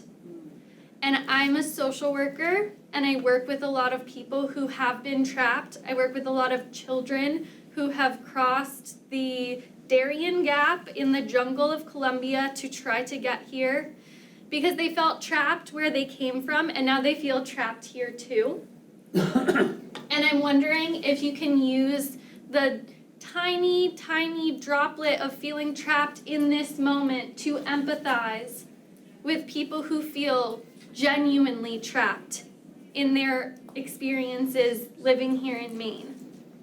And I'm confused because I imagine that some of you are in agreement with everything that's being said, and some of you are waiting to make a decision, and some of you are against everything that's being said. I don't really know, but I'm trying to appeal to the part of you that is a human being, because I think that when you hurt other people, it impacts your own humanity. You can't hurt someone else without being hurt yourself. That's how it works. When you hurt someone, you're hurting yourself. And I'm telling you that there's another choice that could be made. You don't have to hurt other people with the decisions you're making here. You could choose to uplift other people, to make a positive impact, and that would make you feel better. We're all in this numb world of scrolling on our phones or doing God knows what to avoid the pain that we're causing other people. And I'm wondering, like, what are you doing to numb yourself to the pain of other people? Are you scrolling on your phone? Are you watching golf? Are you going hunting? Like, what are you doing to numb yourself to other people's pain? Because there's something that you're doing to be able to tolerate someone else suffering in front of you. We can't, as humans, watch someone else suffer and not feel suffering ourselves unless we're shutting down our own humanity. Seconds. So what are you doing to numb yourself? And what can you do to make a different decision to uncheck this box and participate in something positive that will also positively impact you? I promise it will feel good, and you don't have to carry the burden of hurting other people. Time. I'm Sylvia Schwartz. I live in Yarmouth. I am also somebody whose great-grandparents came here so that their families would not get murdered. And I am now a teacher, another teacher of students who are here who were fleeing actively dangerous situations for them. And I'm here, my neighbor who brought up Pastor Niemöller's very famous quote about speaking out or not speaking out, and choosing to stand in the way of something that's not right. I looked at that every homeroom and every day of history class, every single day in 8th grade. And I'm here because I looked at that poster and because my family left someplace that was not safe for them. And I hear a lot of talk in my communities about, oh, well, let's go to Canada or let's go to Europe. And I really feel strongly that my family, a few generations back, left places that were not safe. And I don't feel like there necessarily is a place that's safer, and that now it's up to us to where we are, make it safer and stand up for what's right. So I'm here to honor the people who are in my family, and I'm here for my students, to stand up for them who probably don't feel safe being in this room to advocate for themselves.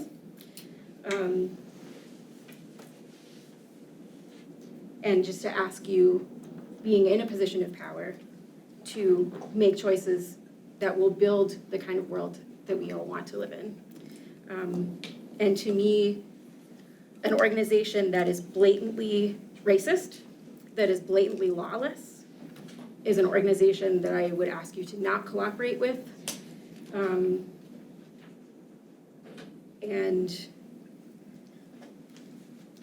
you have the ability to do that and to stand in the way. So any ways that you can stand in the way, canceling this contract, other ways that are in your power to stand in the way of blatantly illegal actions that put people in danger, I ask you to do. Thank you.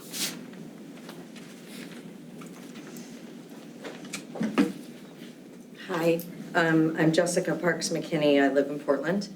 Thank you for listening to us and giving us the time. First, I just want to say we are a room full of immigrants. Unless you are indigenous, you come from immigrants. And the grotesque irony of this must be stated.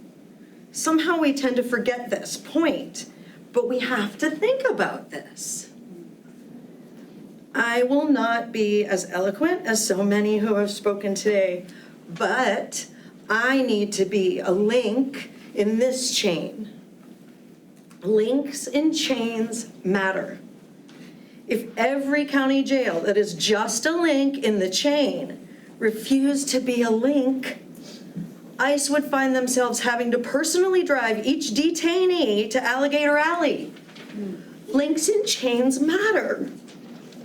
It's so obvious that ICE is off the rails, operating in a way that is ultimately a threat to every one of us.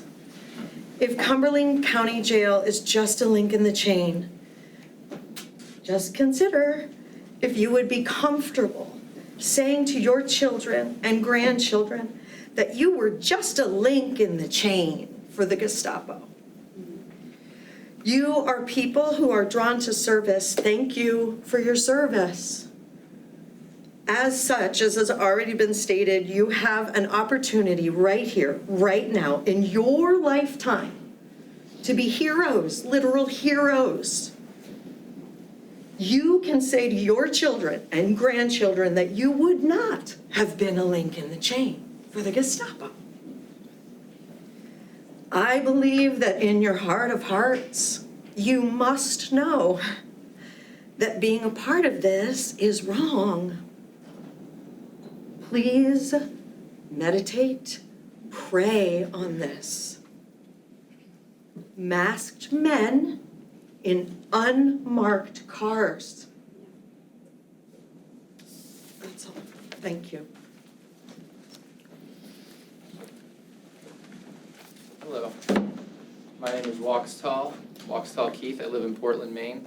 I work for the city's arts agency, Creative Portland.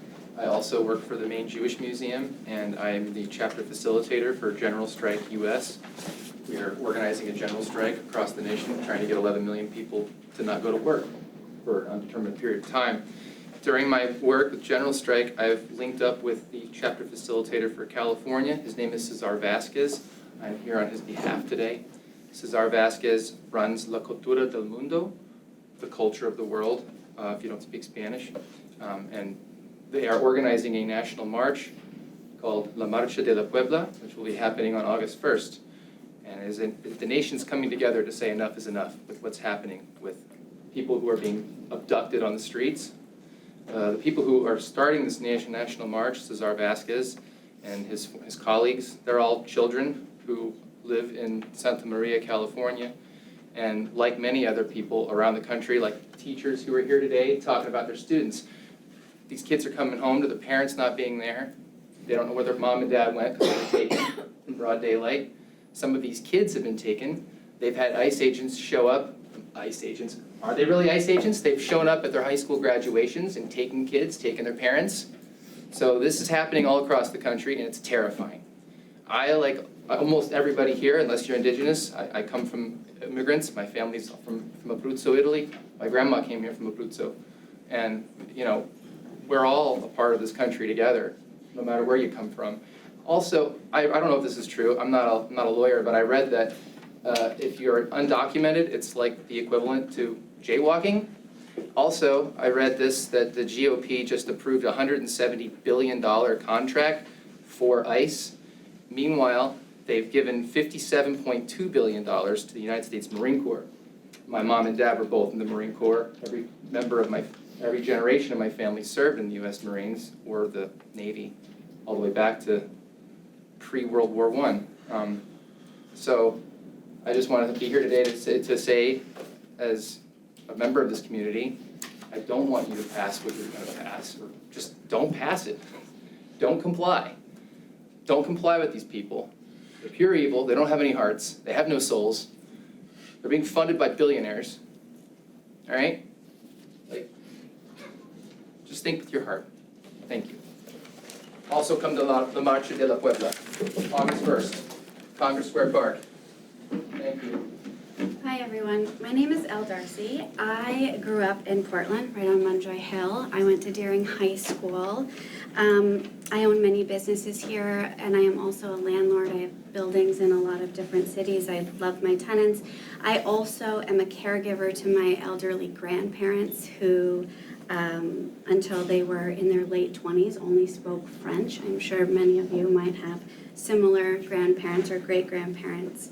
But I'm mostly here because I am the mom to an 11-year-old girl, and being her mother means that I have a responsibility to all children, to all families, to all mothers, to all caregivers who are not able to be here because they are too afraid to be separated, to be taken, to be snatched.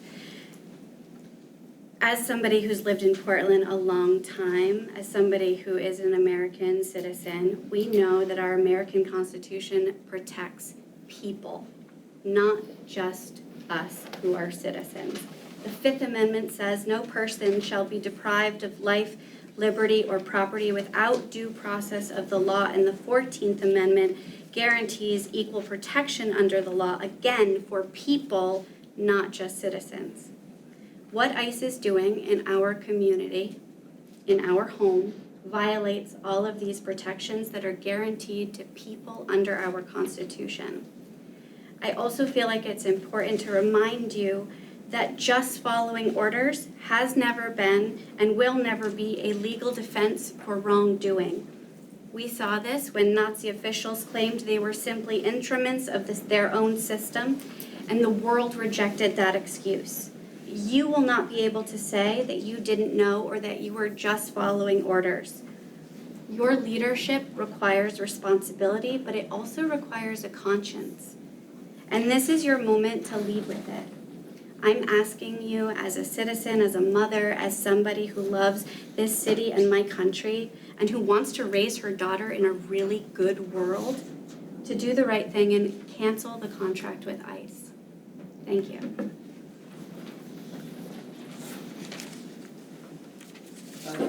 Hi, my name's Konstantinos. I live in North Yarmouth. I know we've had a lot of Portlanders here, and that's been great, but you know, as we all know, Cumberland County is more than just Portland. I grew up in North Yarmouth. I've lived my whole life there.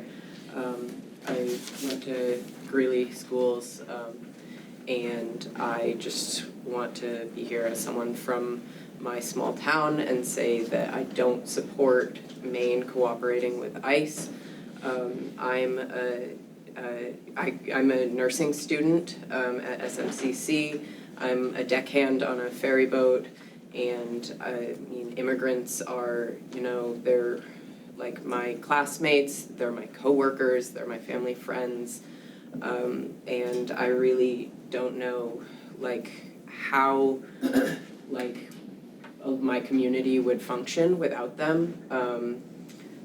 I work with people who are here from like Eastern Europe, Africa, all over the world, and you know, I might not always speak their languages, but I know that they come to work just like me, and I mean, as you know, the Coast Guard requires there to be a certain number of deckhands and people on boats in order for us to like run trips with passengers. And so if these people were unable to come to work, then we simply wouldn't be able to get locals who live on islands like back and forth from their homes. And I really don't know what we would do about that.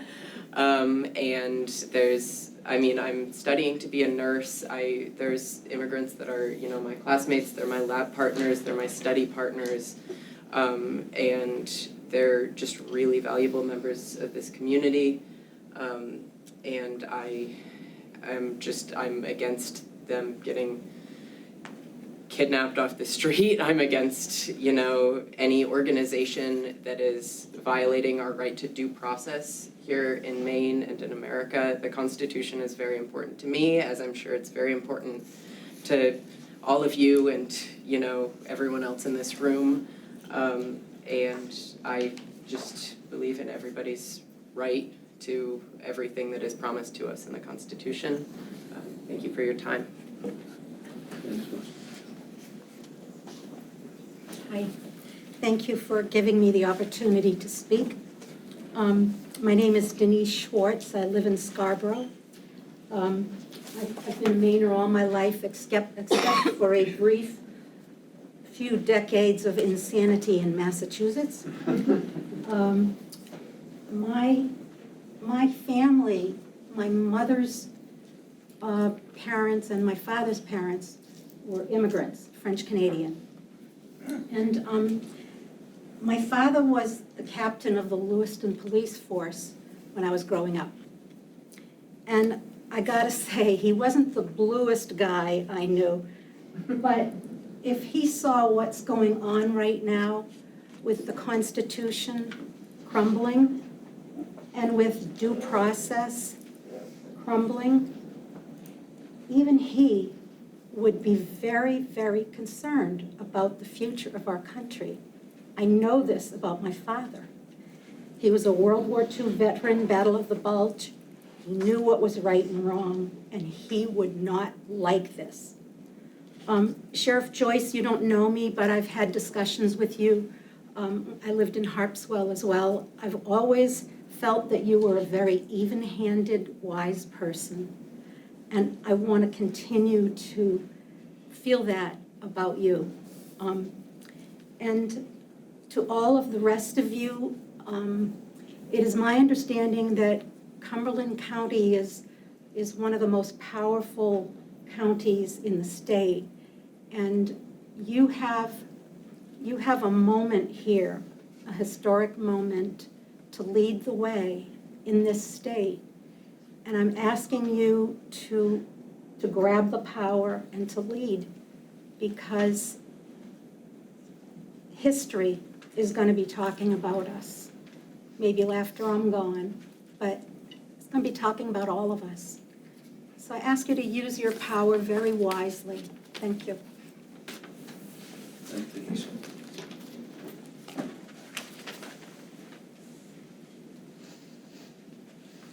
My name is Malvina Gregory. Actually, my name's pronounced two ways. I was born and raised in Maine, up in Bangor, so pronounced Malvina. And it's also pronounced Malvina. I've lived in Portland for many years, and I've heard many people talk about here these immigrants. And folks, I want to say that those are my people. That's my family. Those are my loved ones. I can't count the number of loved ones that I have that are immigrants in my life. It is a regular, what is going on right now with immigration policy is a regular conversation in my household at the kitchen table with my husband. We did it the right way. We moved out of the country. We moved home back to Brazil, where he's from. We applied from there. We waited 4 years. We paid thousands of dollars to move back to the United States. And I talked to another friend she and her husband did a very similar path, and we both said, we never thought we would be scared like this again. So to have the kitchen table conversations, those who know me, I don't tear up easily. This one wrecks me every time. To have to avoid making sure my daughter doesn't hear these conversations.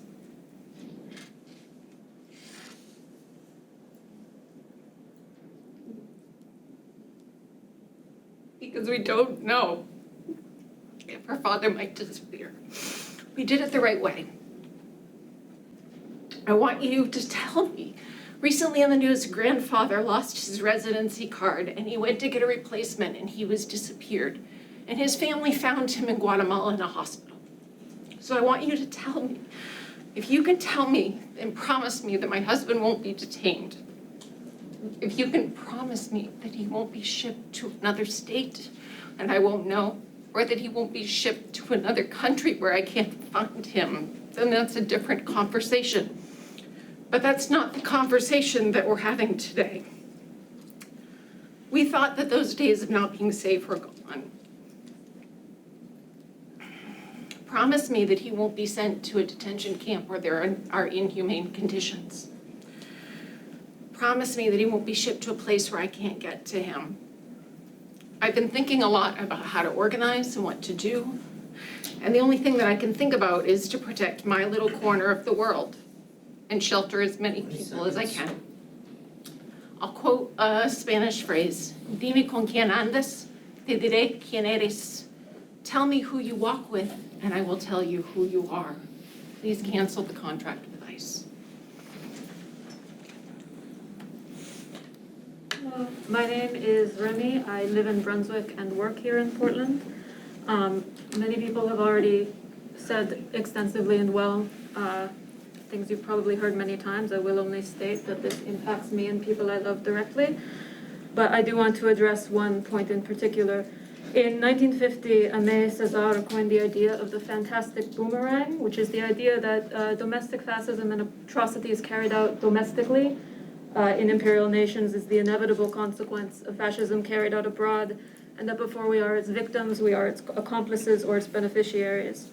The waves of migration we deal with today in the US do not emerge in a vacuum. They are the direct result of the exploitation, colonization, or wholesale destruction of 1,000 homelands by the US or its allies. Many have already rightly quoted the poem "First They Came for the Socialists," but it is, I think, important to remember that it's not just a poem of warning, but one of accountability. ICE already targets indigenous people, naturalized citizens, green card holders, and citizen activists. Even if the criminalization of human migration is not an unthinkable cruelty, it is naive in the extreme to think that this fantastic boomerang will not return for any and all of us. And when it does, we will go into a silence that we were direct participants in creating. Given the current state of the world, all of us may spend the rest of our lives wondering if we did nearly enough or what else we could have done. But I have to imagine that is still far better than knowing we did nothing at all. No ICE, please end the contract. Hi, I'm Will. I live in Brunswick, and I've actually lived in Cumberland County the whole time I've been an adult. I'm 30 now, and a little before that. And I've lived in Maine pretty much my whole life. I want to start by just saying shame on all of you for not accepting written testimony. Shame on all of you for not allowing remote testimony. Cumberland County is 835 square miles. People from across Cumberland County are having to travel here, and now you're saying to people that they will not be allowed to speak, and that's screwed up. I'd also like to point out that there are families, as I understand it, being held, or there are people, I should say, being held from out of state. Their families cannot tell you how they feel that you are being complicit in the detention of their family members here. And that's screwed up. And if you had remote testimony, they would at least be able to tell you that themselves. I'd also like to just connect this briefly to the Japanese internment during World War II, which was ruled constitutional in 1944, and it took until 2018 for that to be ruled unconstitutional, at which point it really didn't even matter, because all of that had finished.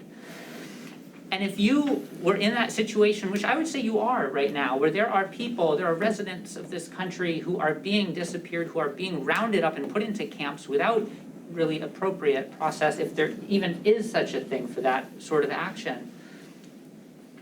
And you took this idea of, well, we'll wait and see, other bodies are gonna take action on this, it's gonna be ruled unconstitutional, some court will come in and block it eventually, and all this stuff will start happening.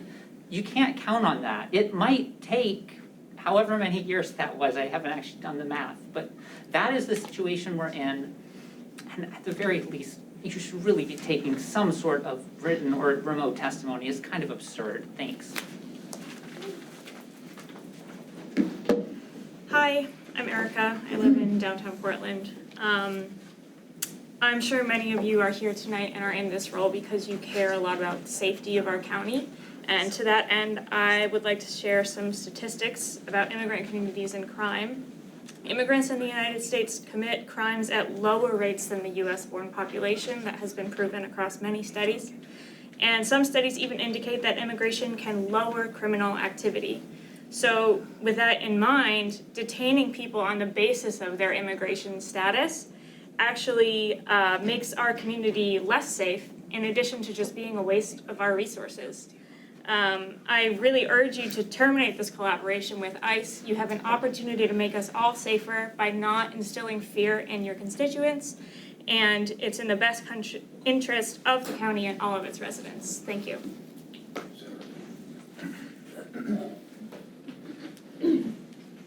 Hi, my name is Stacia Brzezinski. I live in Portland, Maine. I am an environmental educator, and so I think a lot about why people are the way that they are. I study a lot of different animals, and I find human beings to be by far the most interesting.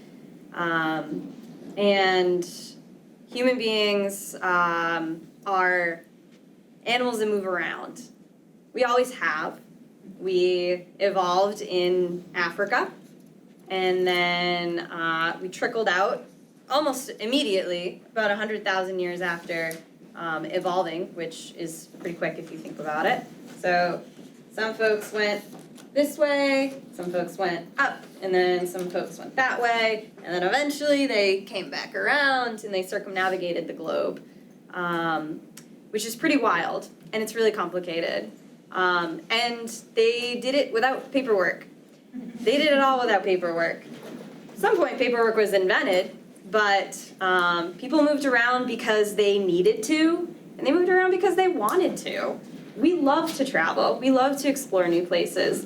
We love home, but we also feel the call to go out and explore, and that should be a good enough reason to move around.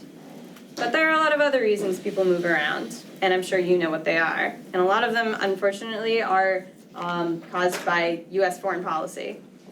And so the idea that somebody would be taken, and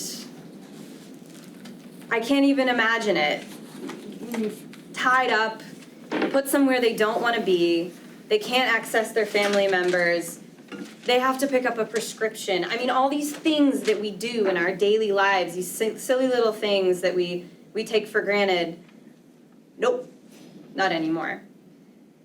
The idea that that would happen because somebody moved around and didn't do paperwork, or in most cases they probably did, and it didn't matter, it's absurd.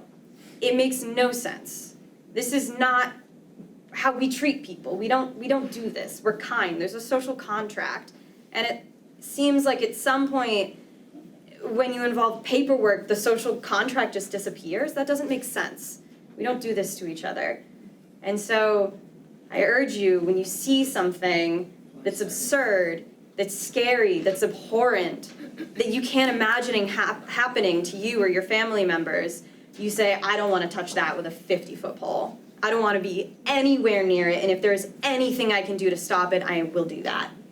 And that's the position you guys are in right now. And I urge you to please, please do the right thing and cancel this contract. The half hour is up, so I'm closing this part of the meeting.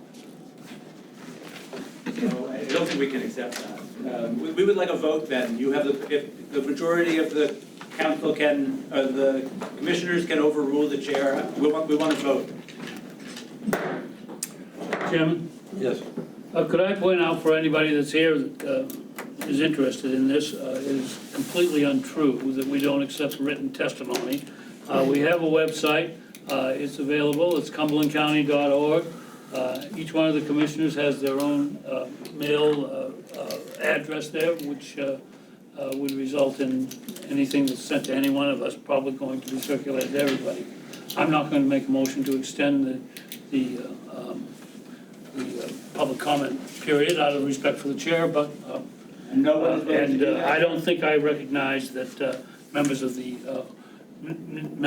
public are here to participate as possible movements of the way that we conduct our business. I'm regretful to say that, but it is the fact, and frankly, we have a 4-page agenda that we need to deal with after this public comment period. I would like to point out that we believe we're going to have an interactive workshop. It hasn't been definitively scheduled, but it will be available and be known as quickly as we can get to that. Schedule it next month. And then, and it's interactive in the sense that we would invite and be interested to know what people think are feasible solutions. You've heard the presentation tonight has been to cancel the contract. We'll deal with that when the time comes. No, we didn't come here to be heard. We came here to close this down. It's your job. Meeting is We recessed. elected you to stand up for us, and what are you doing? You sit there and listen, and don't even ever express your opinions, don't ever call this for a vote. This is Maine. We know each and every one of you. We will be there to meet you in the streets. And we've been All right, so we're now, go back in session.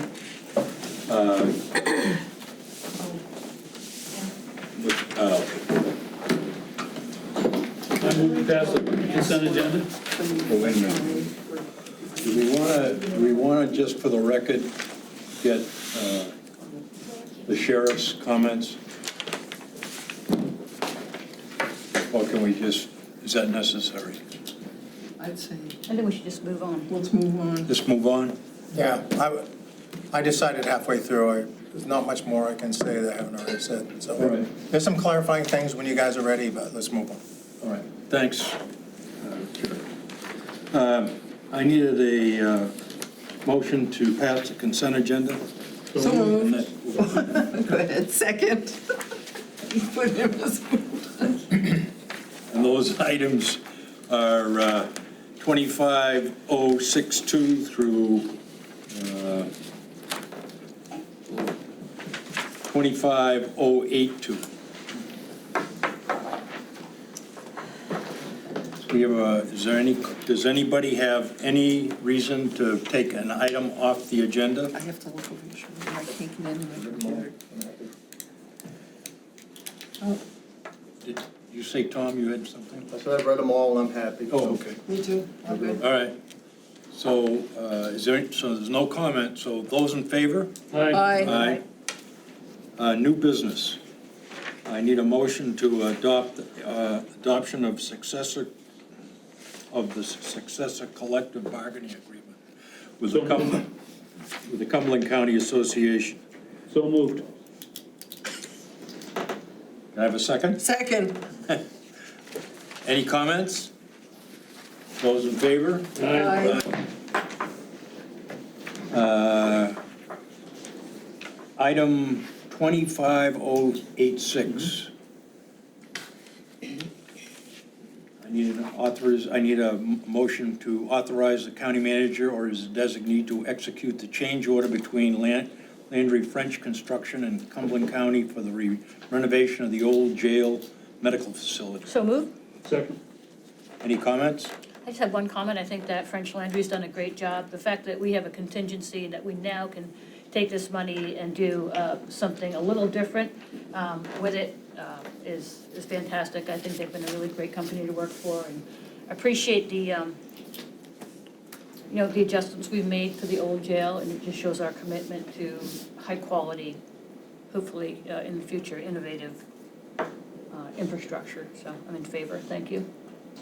I'll add, Landry French is a well-known, respected construction manager, and they actually have even recently participated in a number of rather difficult, extensive, complex projects all throughout the greater Portland area.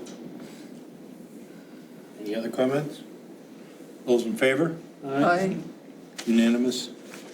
Item 25087, authorization for the county manager to execute the 10th amendment to the Armor Health of Cumberland County LLC for jail medical services. So moved. Second. Any comments? The only one I'll say is this is one big ticket item right here.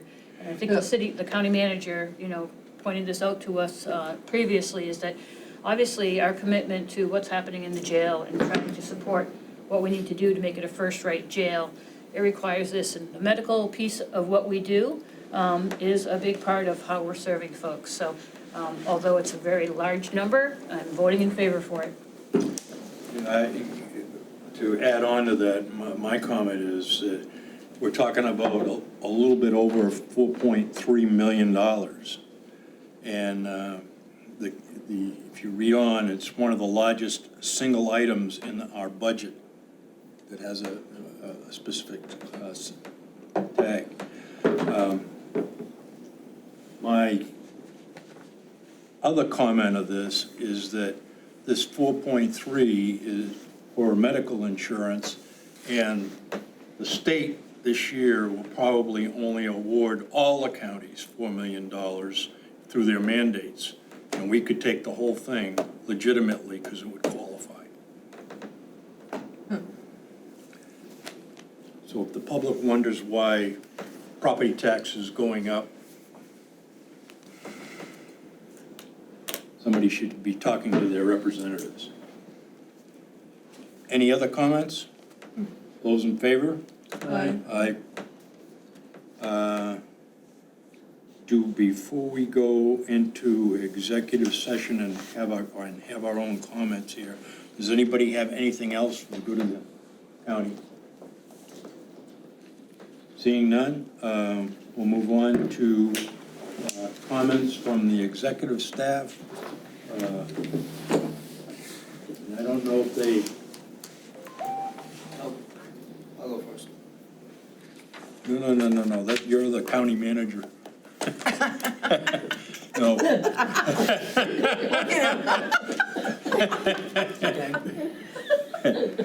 Amy, do you have anything? I could just give you a couple updates, just so where we're at in negotiations.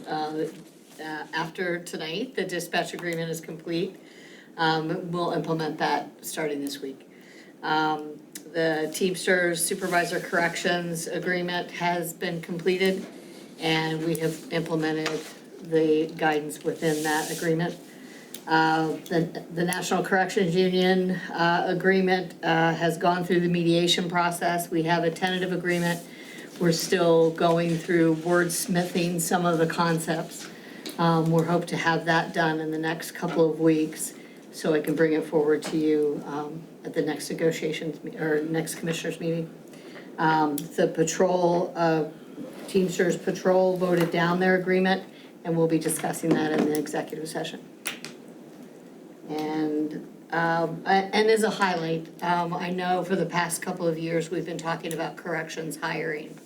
And I sent an email out on last Friday, because as of August 4th, we should have 86 active correction officers, and we started at a low of 2021 of 58. So that has taken a ton of collaboration with the sheriff's office, a lot of people hours, and it's something that we're all real proud of. The new budget requires 97, so now we still have a goal to make. Of course, we were close. 88 was the number we were shooting for, and now it's 97, but we're still all actively trying to get that jail full of employees. Amy, can you remind me, you said it was 58, when was it, in the beginning of the year it was 58? I had it in 2022. 2022, okay. And then, as of August 4th, if everyone shows up that we've hired, we'll have 86. Wow. Thank you. Congratulations. No, it's not just me, Yeah, there's everybody. a ton of people, Awesome. yeah. And that's all I had. Thank you. Catherine, do you have anything? Alex? Hi all. I'll keep it quick. It's been a pleasure to serve with everyone. really look forward to seeing how the county does in the future and keeping an eye on it. And I may have said more previously, but I think it's been a long enough night already. But thank you to all of you. It's been an absolute pleasure. Thank you. Thank you, Alex.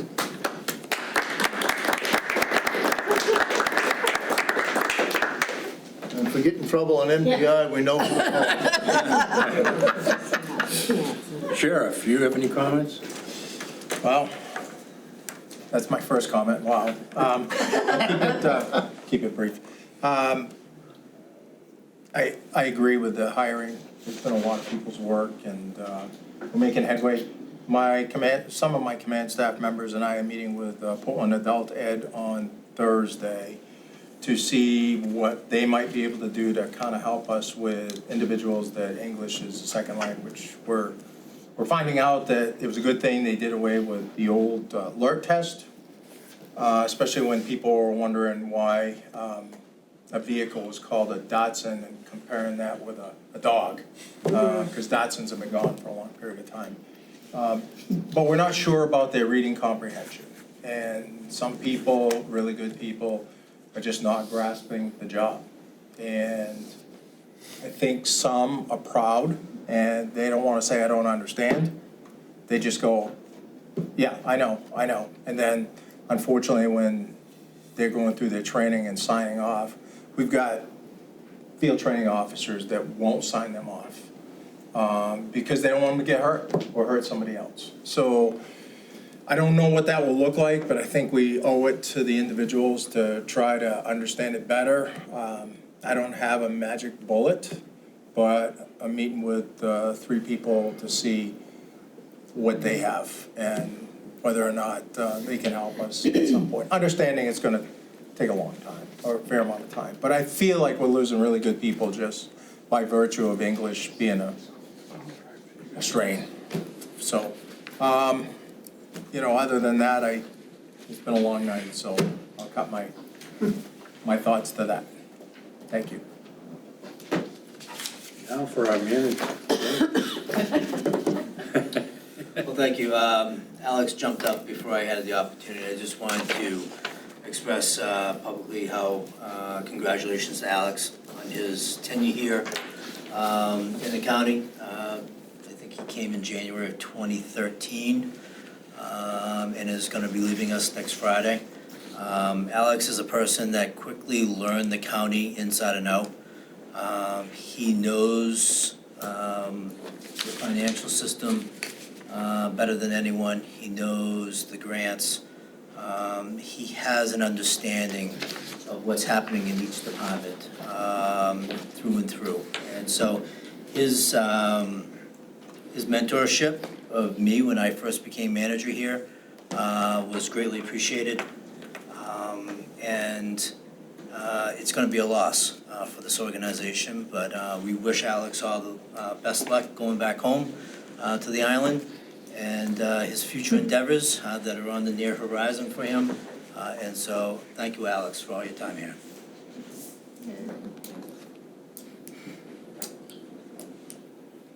Is that it? Yeah.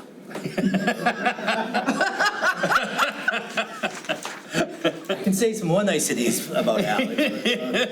No, I was thinking you might have more you wanted to. No, I'm good. James. Thank you. Sorry I started yelling. I just, frankly, after 2.5 hours, different mode switches in. And I want to certainly start by saying best of everything to Alex. He was the day he got here, he was a stabilizing factor, and every day since. He always seemed, especially on the finance side, to have full command of the details why, the details why not.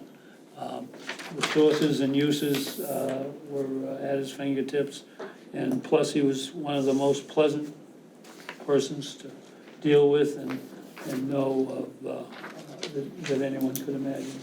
So you're headed off to Bar Harbor. I know a little bit about Bar Harbor because 50 years ago I was a travel counselor and used to guide tourists and what they might do and avoid in that part of the world. And it's God's country up there for sure. But as soon as I heard that was something that was in your future, Alex, it always did occur to me, well, you know, you're a young man, and Cumberland County will still be here when you're done up there. So, you know, it's something to have in mind. And I just want to say, I think you're one of the, I've dealt with a lot of public employees and officials over the years, and dealing with you was very pleasant and one of the best. So that. Speaking of 2.5 hours, I do have the idea that we ought to be as capable and as quick as we can manage. But I have in mind that we really need to understand what we should be doing at the jail as ICE and Border Patrol detainees come through the door, which I assume they will continue to do. I think we need to have documentation of who is being brought in, where are they from, what's the source of the probable cause that brings them to our presence. And those would be Cumberland County records that we need to have, because I think if what all of the shouters had to say about what actually happens in the real world is anywhere near true, there is some misconduct in the process here that we need to be aware of. Whether we'll ever be able to do anything about it, we need to have the information and the documentation. My impression is that will encourage an awful lot of these public safety officers to think that they ought to be going to New Hampshire or some other place instead of the Cumberland County Jail, frankly, because I don't sense that they all are all that interested in public exposure and public understanding of what their activities are. That's just my own prejudice, but I sense that might be true.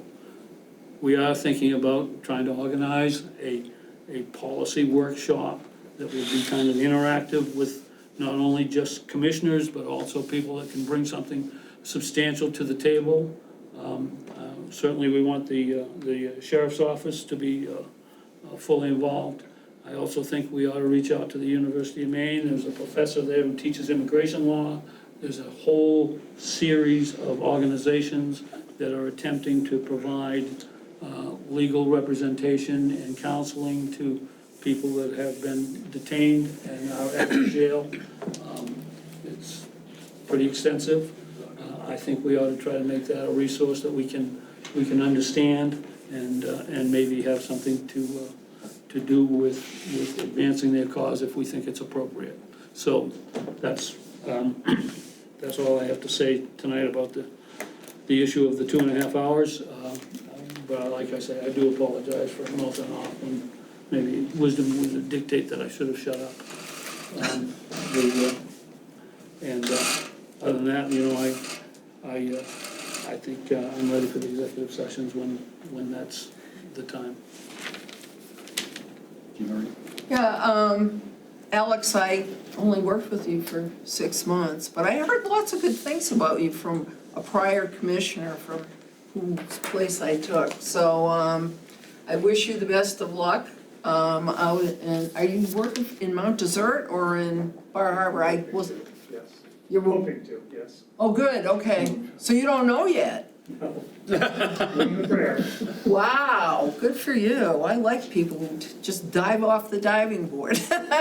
Well, good luck with that, and please stay in touch with all of us. I also wanted to comment on, very quickly, if I can, on that people who came.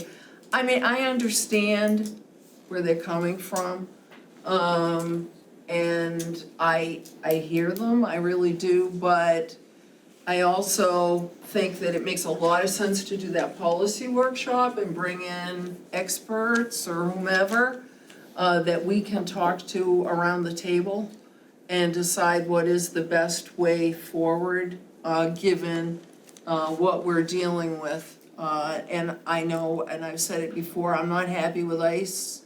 I don't know what they've devolved into, but, you know, everything that goes down comes up.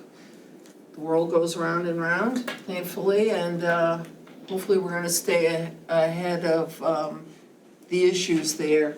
But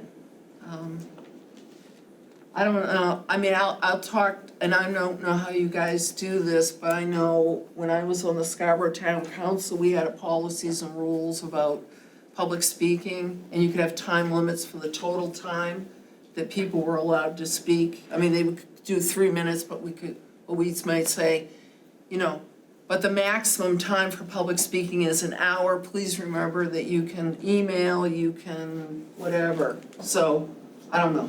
I'm just putting that out there. That's it for me. Tom? Thank you, Mr. Chairman. Comments are brief. Alex, thank you. I run into Alex when my trustees at the Civic Center, or Cross Arena, I'm supposed to be saying. I still can't remember it. I was at one of the very first shows that ever appeared in that building. Wasn't as easy top, it was the next one, Escapades. But thank you for your guidance and what questions I've had. He's been more than willing to. And I wish him all the best down east. Hopefully you will get the job you want. And as I say, if you go down east, you know where the phone number is. Yeah, no kidding. Pick the phone. As far as the group that was here, I would like to have a workshop, yes, because there's a lot of, we're hearing one side of the issue. Now, I don't doubt there's problems, I don't doubt there's problems in the thing, but I agree with Jim that maybe not getting the contract canceled will give these people more representation, more legalization, because I know he's trying his best to make it the right way and the legal way, and all the paperwork that isn't done, he's requiring to be there. So, but I want to hear from other experts, and I want to hear the other side of the conversation. What's the best way to help? And I'm not sure that's it. Tricia? Thank you. Good job tonight. It's hard as a chair. Just want to say that. Thanks, Steve. Alex, IK, institutional knowledge. You're gonna kill us, man. You're gonna just kill us when you leave. You have been just a rock in terms, of course, the financial end of things, but I think watching you mentor Teresa as she's coming up and on her own little journey, I just think the world of you. I think you just do a great job. You're so smart. You are on the ball, and you're just a really great human. You've always been so nice and so kind, even though like sometimes the job is hard. You're there with a smile on your face. And I know sometimes it's not easy. This whole building was, in a massive undertaking that took probably a lot of years out of your life. But, you did it with such grace and you held it all together. So impressive knowing that you were gonna probably head out shortly. You really were like so professional down to the last minute. I so appreciate that. That kind of integrity is amazing. So thank you so much for all you've done. Gonna miss you. But I'm happy you're going home. Who doesn't want to go home? So you always wish someone well when they want to get home. So thank you again for all your contributions and all that you've rippled through, all the people you've worked with. It shows. Teresa, Jim, everybody. So thank you for that. I'm glad we could say goodbye in person. Just for tonight, I'm always an idealist. I've been known that since I was born.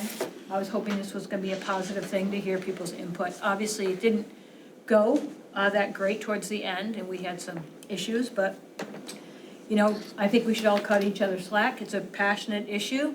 People are passionate about it. We try our best to keep our cool and be the elected officials that we're elected to, do in the work we have to do. I do think we need to hear from other people to round out our understanding of what's possible, what's not possible, what might be happening. There's still a lot of unknowns, and I would concur with Commissioner Cloutier that I think we need more data to be informed to make good decisions. And I think that knowing where people are coming from every day in the jail on a daily basis, where they're coming from, how long they've been there, what their charge is important information to know. Without knowing that, we're really kind of blind.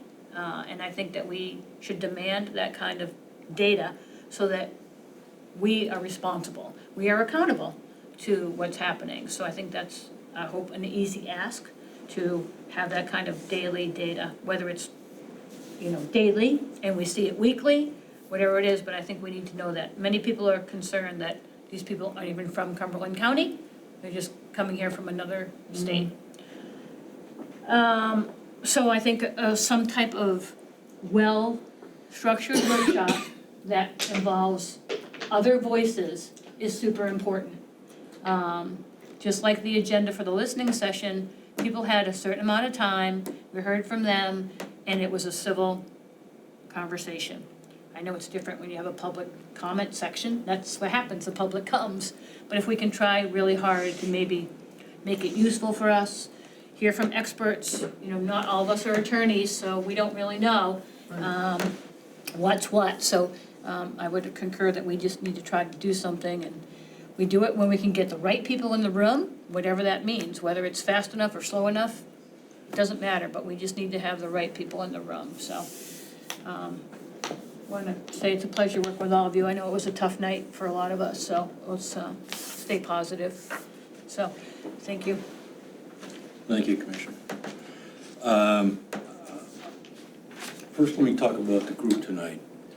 I would like to say that I appreciate the respect that the majority of the people, especially at the beginning, gave one another and the board.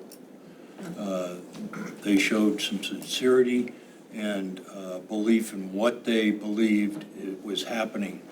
And it became apparent as we came to the end, that as has been mentioned here, we need to see the other side of that issue. And we need to know what kind of resources are being used already and are available so that we can assist. And then if there are things that are need to be restructured, we can help others work on that. I think the information that Commissioner Smith asked about, Sheriff, I think, isn't that almost the crass report or something like that? No, so during our informal meeting, some of this was brought up. So I've asked my staff to capture this going forward. Yeah. One of the things that I guess I could have told you is the average stay for an ICE inmate is 20.9 days. So this thing that, people are coming and going is not truthful. I can confirm that. Also, Commissioner Cloutier, and I know you mentioned it as well, I can confirm to you that we are working very diligently with ILAP, USM Law School. They're coming in constantly. In fact, I'm blind copied on a request, we need to get in and meet with this person. And when I met with them, I told them that, we're down on staff and we will try to meet your requirements. But honestly, I just told them, you know what, if you can't do it, you can't do it. We can only do what's humanly possible. We're also working with the ACLU. I've met with them at least twice, Zach Hayden and his staff, since the current administration began in February or January. And as recently, I've been in contact with the Mainers for Humane Immigration as well. So they have access to come in and work with these folks. My guess is one of the individuals that claimed they're in the jail all the time is probably from one of those groups, which is a little disappointing because, we do give them carte blanche, open access, and we try to facilitate as much as possible. So to answer your question, there are some things that were requested that we're going forward we can do. Crass may be that, but I doubt it. We're going to come up with something that's more definitive to find out where they're coming from, the probable cause. Because again, in 2017, when I had my first flare-up, it was just hold for ICE, and it was kind of like, we request more than that from arresting police departments. So, but keep in mind, they're very stuck in their ways, and it's taken time to get them to write stuff down. And they're doing a pretty good job of it. So we will capture it going forward. Who's stuck in their ways? Our folks, you mean? ICE. Oh. Nice, But they're getting better. I mean, again, we're all kind of that way, I guess, a little bit. Kevin, when there's a warrant, do you guys end up with a copy of the warrant? Yes, and the warrants sometimes are signed by the immigration investigator, which is, again, unlike the laws that we deal with. I mean, a warrant's done by a justice of the peace or preferably a judge. There are some that are signed by a judge, but then there are some that are signed by the investigator, which... Who's certifying probable cause based on something? Yeah, and it's just an anomaly from what we're used to dealing with. All right, so, yeah, no, there's a waterfall of stuff that, and how, where you splash in is complicated. Next thing, as everybody else has mentioned, I'd like to thank Alex also. I knew Alex when things were getting a little bit tough in the county and the administration, et cetera. And the words I'll say here is kind of cryptic, but if it wasn't for Alex, we probably never would have had Jim. And And we won't hold that against you forever. You took the words right out of my That's cryptic enough. So, for that, Alex, you earned your keep.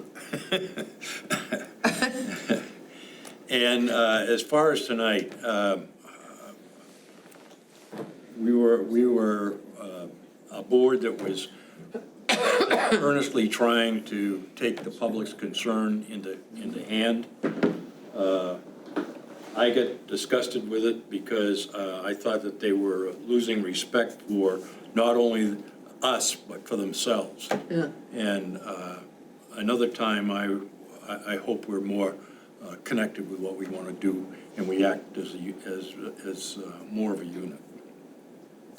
And with that, I would take a motion to go into executive session. So moved. Second. Time is